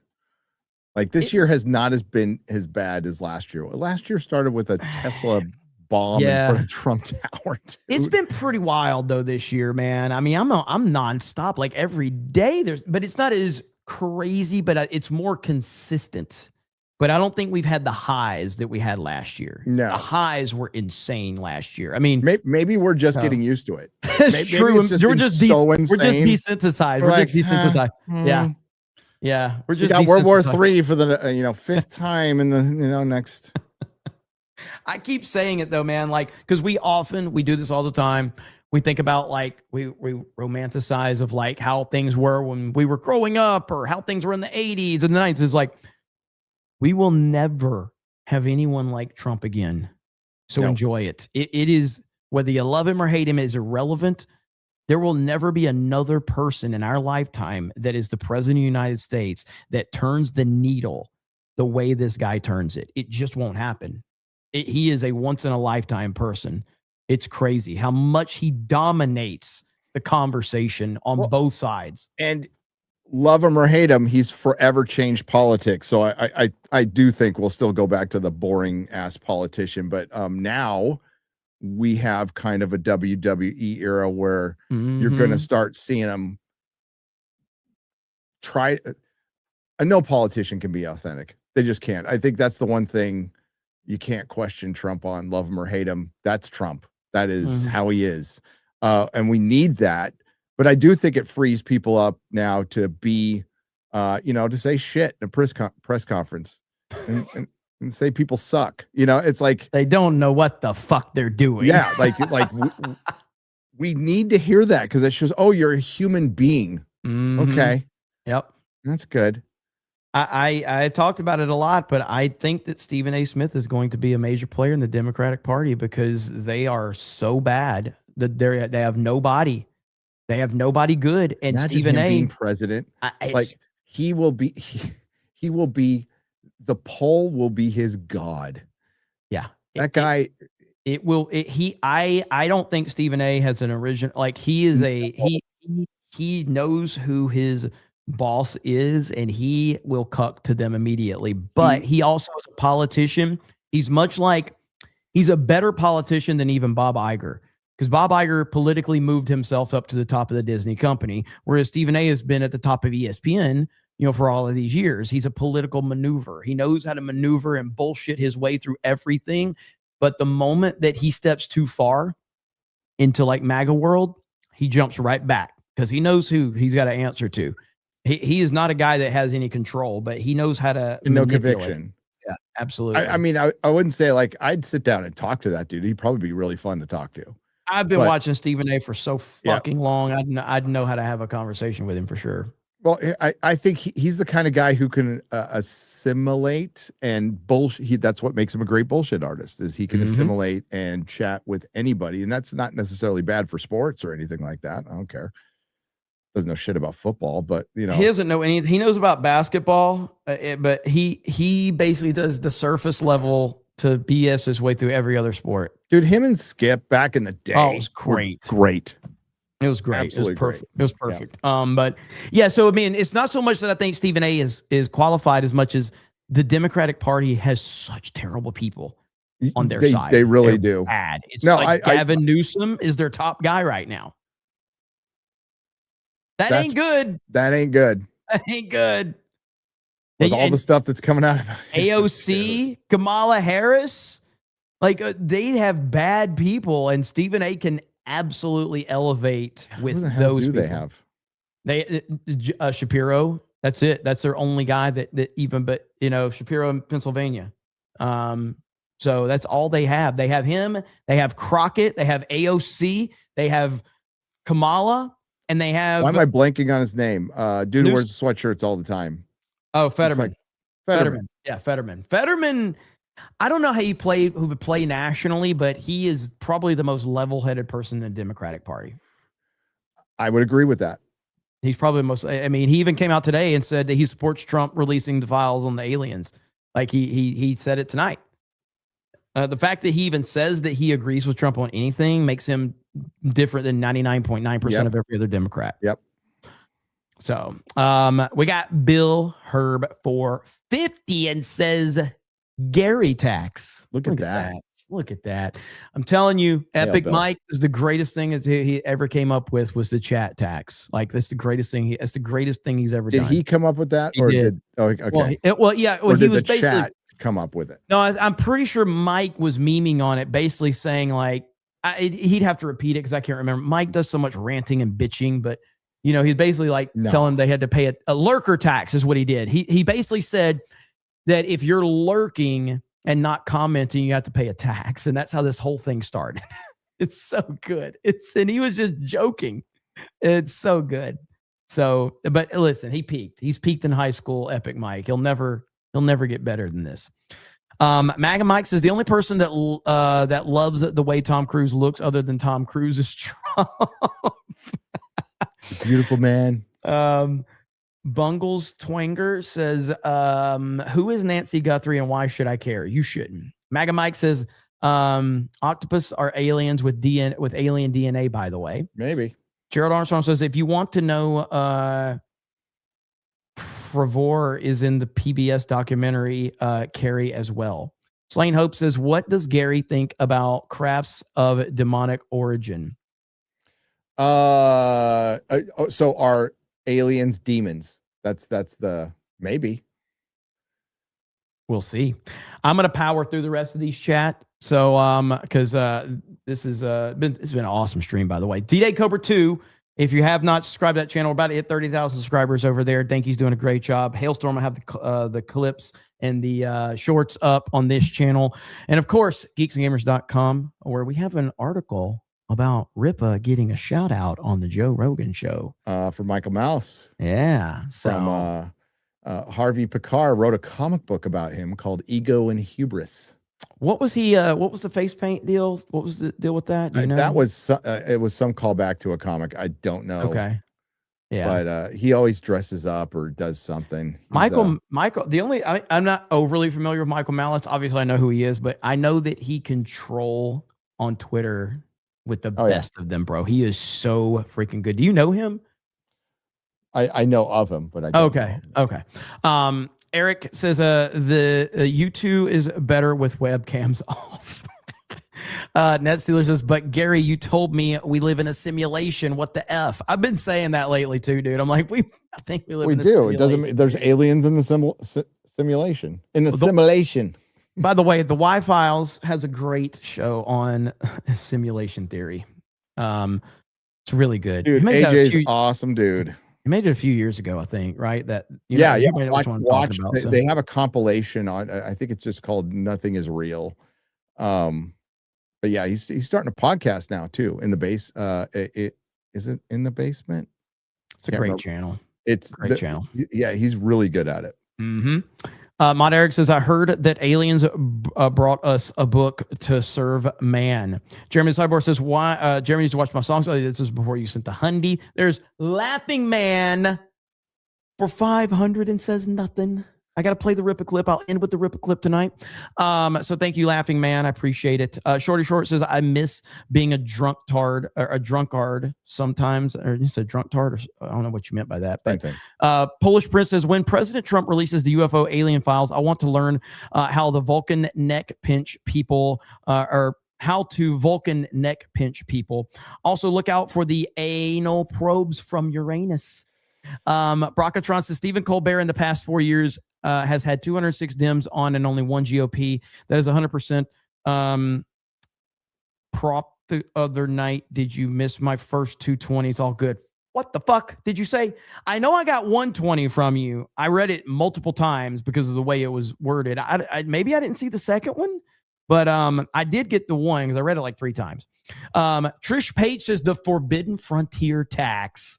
DJ says, Gary, I'm playing the new Star Trek Voyager, and when Neelix comes on board, he literally says, I am something of a culinary expert myself. Good game. No way.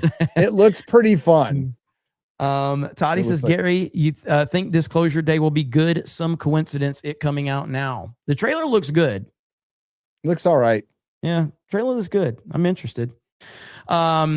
Wolverine Schnick says, here's some shekels thrown at you. Always happy for that. Balls for teeth for 10 says, Gay Remy Tax, Fargate, Iron King crossover was the best episode ever. I thought you were about to say Fartgate because we've had many of those on Geeks and Gamers. Yeah.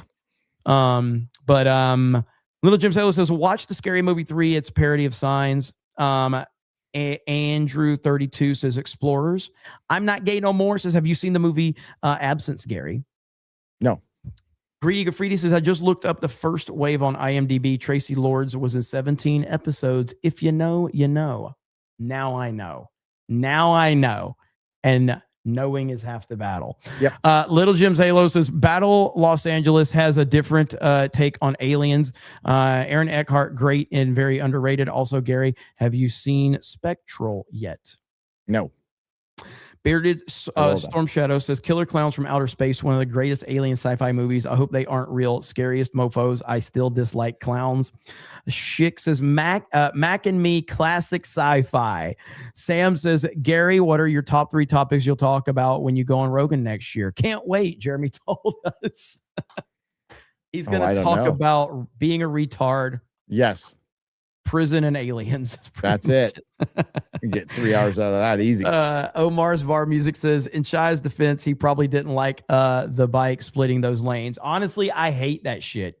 I hate when the bikes split those lanes like that. It's dangerous as hell. Grindo Drone says that finally some real gaming representation. Gary. Yeah. Sophie says, hope I get my Visa 2027. Can't wait to go to a con. Sophie's awesome. Hope that works out for you, Sophie. Miniature Valentine says, I wanted to drink bleach after watching Star Trek Academy. Andrew says, Gary still alive tax. Sean says, while I may not chat much, I love this community and I'm hyped to go to the next year's meetup. Would go this year, but money is tight. # Jeremy is gay. Hey, we're looking forward to seeing you next year, man. Yep. Bama Digger, had to be careful saying that one. Careful. The Close Encounter of the Third Kind home is here in Baldwin County, Alabama, on County Road 181, just before County Road 104, Really? next to Wawa. Look at there. Did not know that. Roll Tide. Flag Ninja says MXR plays got deleted because of YouTube, not scammers. Okay. I thought I heard something about that happening, but maybe I'm wrong. I don't know what your name is, but the best alien movie is Heavy Metal Animated. Thank you. Great movie. Aaron Adam says, hey, Gary, who do you think will win WB? Oof. I still think it'll be Netflix, but you never know. Yeah. X-Wing 5, which is a stupid name, says, this reeks of Hammer Pelosi. I have some letters left in this super chat, so I wanted to tell you that you're a total F.A., and then it cut off. So whoops. Not the first time X-Wings come up short from what I've heard. And Jeanette says, AI Avengers in 15, 20 hours to put time together. And Jeanette's awesome. Unseen Dimensions says, thank you for hanging out, Gary. It's been great. ACC says, damn that cake. Yo, let me slap it. Yo, I just came from the hypnotic waifu battle. Yo, what's up, guys? What up? Slap that. God dang, you got a lot of that $5.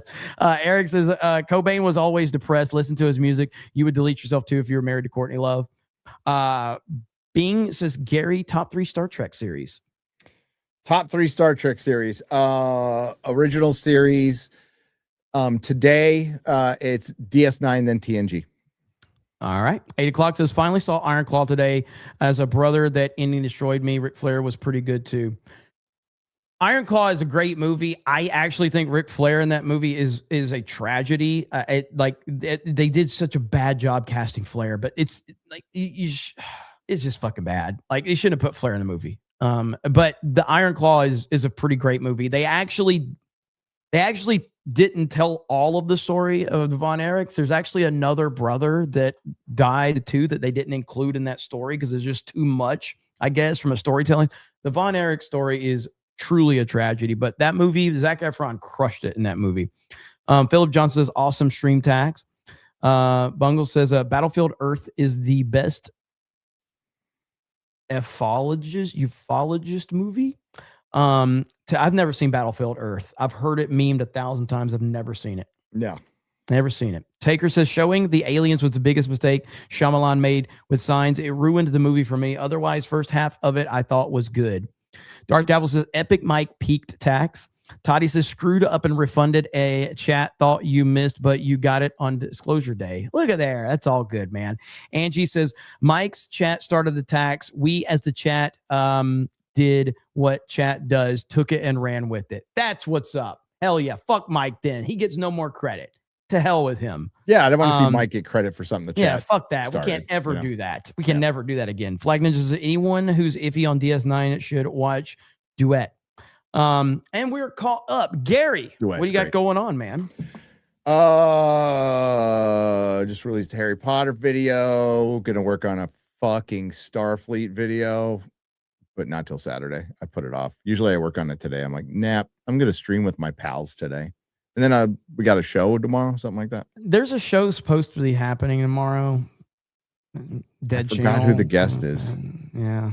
Okay. Remember who the chat? Do you remember who the guest is? Are you being for real? Did you really I am forget? totally for real, but I mean it's late, so I'll remember it in the morning. Oh shit. That's welcome to Friday Night Tights, Yeah. everybody. We have a guest of some kind tomorrow. The fact that the two main people are sitting here and we don't know. Is it Gundam? Man, I was thinking, no, it's Vera Dark. Okay. Vera Dark. Yeah. All right. Awesome. We Yeah. love Vera. You know what? Love We were Vera. just joking. We knew it was Vera the whole time. No, I had no fucking idea. I was didn't told either. once and I completely forgot. But I mean, it's nothing against Vera. That's more, you got a Swiss cheese brain. So no, Vera is going to be great. Yes. Especially for this week. Okay. Yeah, it's going to be awesome. So, Yeah. all right, guys, thank you so much. We really do appreciate it. We hope you have a good night and we will talk to all of you later. I'm Adios. going to end it live here, Gary. So boom, 1, 2.